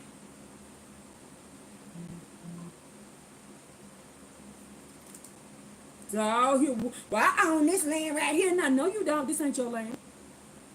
If you are not aboriginal to this land, you need to get your behind off this land. Go home willingly before he make you. And remember, he got wrath. He said, it shall be that they will learn the ways of my people. He said, now y'all got to start learning how to follow the laws, the statutes, commandments, and walking in the ways of my people. He says, to swear in my name only. We got to swear in the name of who? Only. In the name of the Most High Yah only. That's what it says right here. You have to learn the ways of my people and swear in my name only. As the Most High Yah lives, he said, just as they taught my people to swear by Baal, a.k.a. Jesus Christ, then they shall be restored along with my people. But if they do not listen, I shall uproot that nation, uprooting and destroying that nation. He said, I'm going to destroy you. These are the words of the Most High Yah. Yah is not playing. Yah's about that life. Yah said, leave my kids alone. Leave our land alone. Leave their inheritance alone. And stop what you're doing. Thank you, Yah, for allowing us to be able to learn and see and seek you all our hearts and all our soul from the top of our head to the bottom of my feet. I went 4 hours and I didn't mean to. I love you all for learning with me, and I love you all for learning about Yah.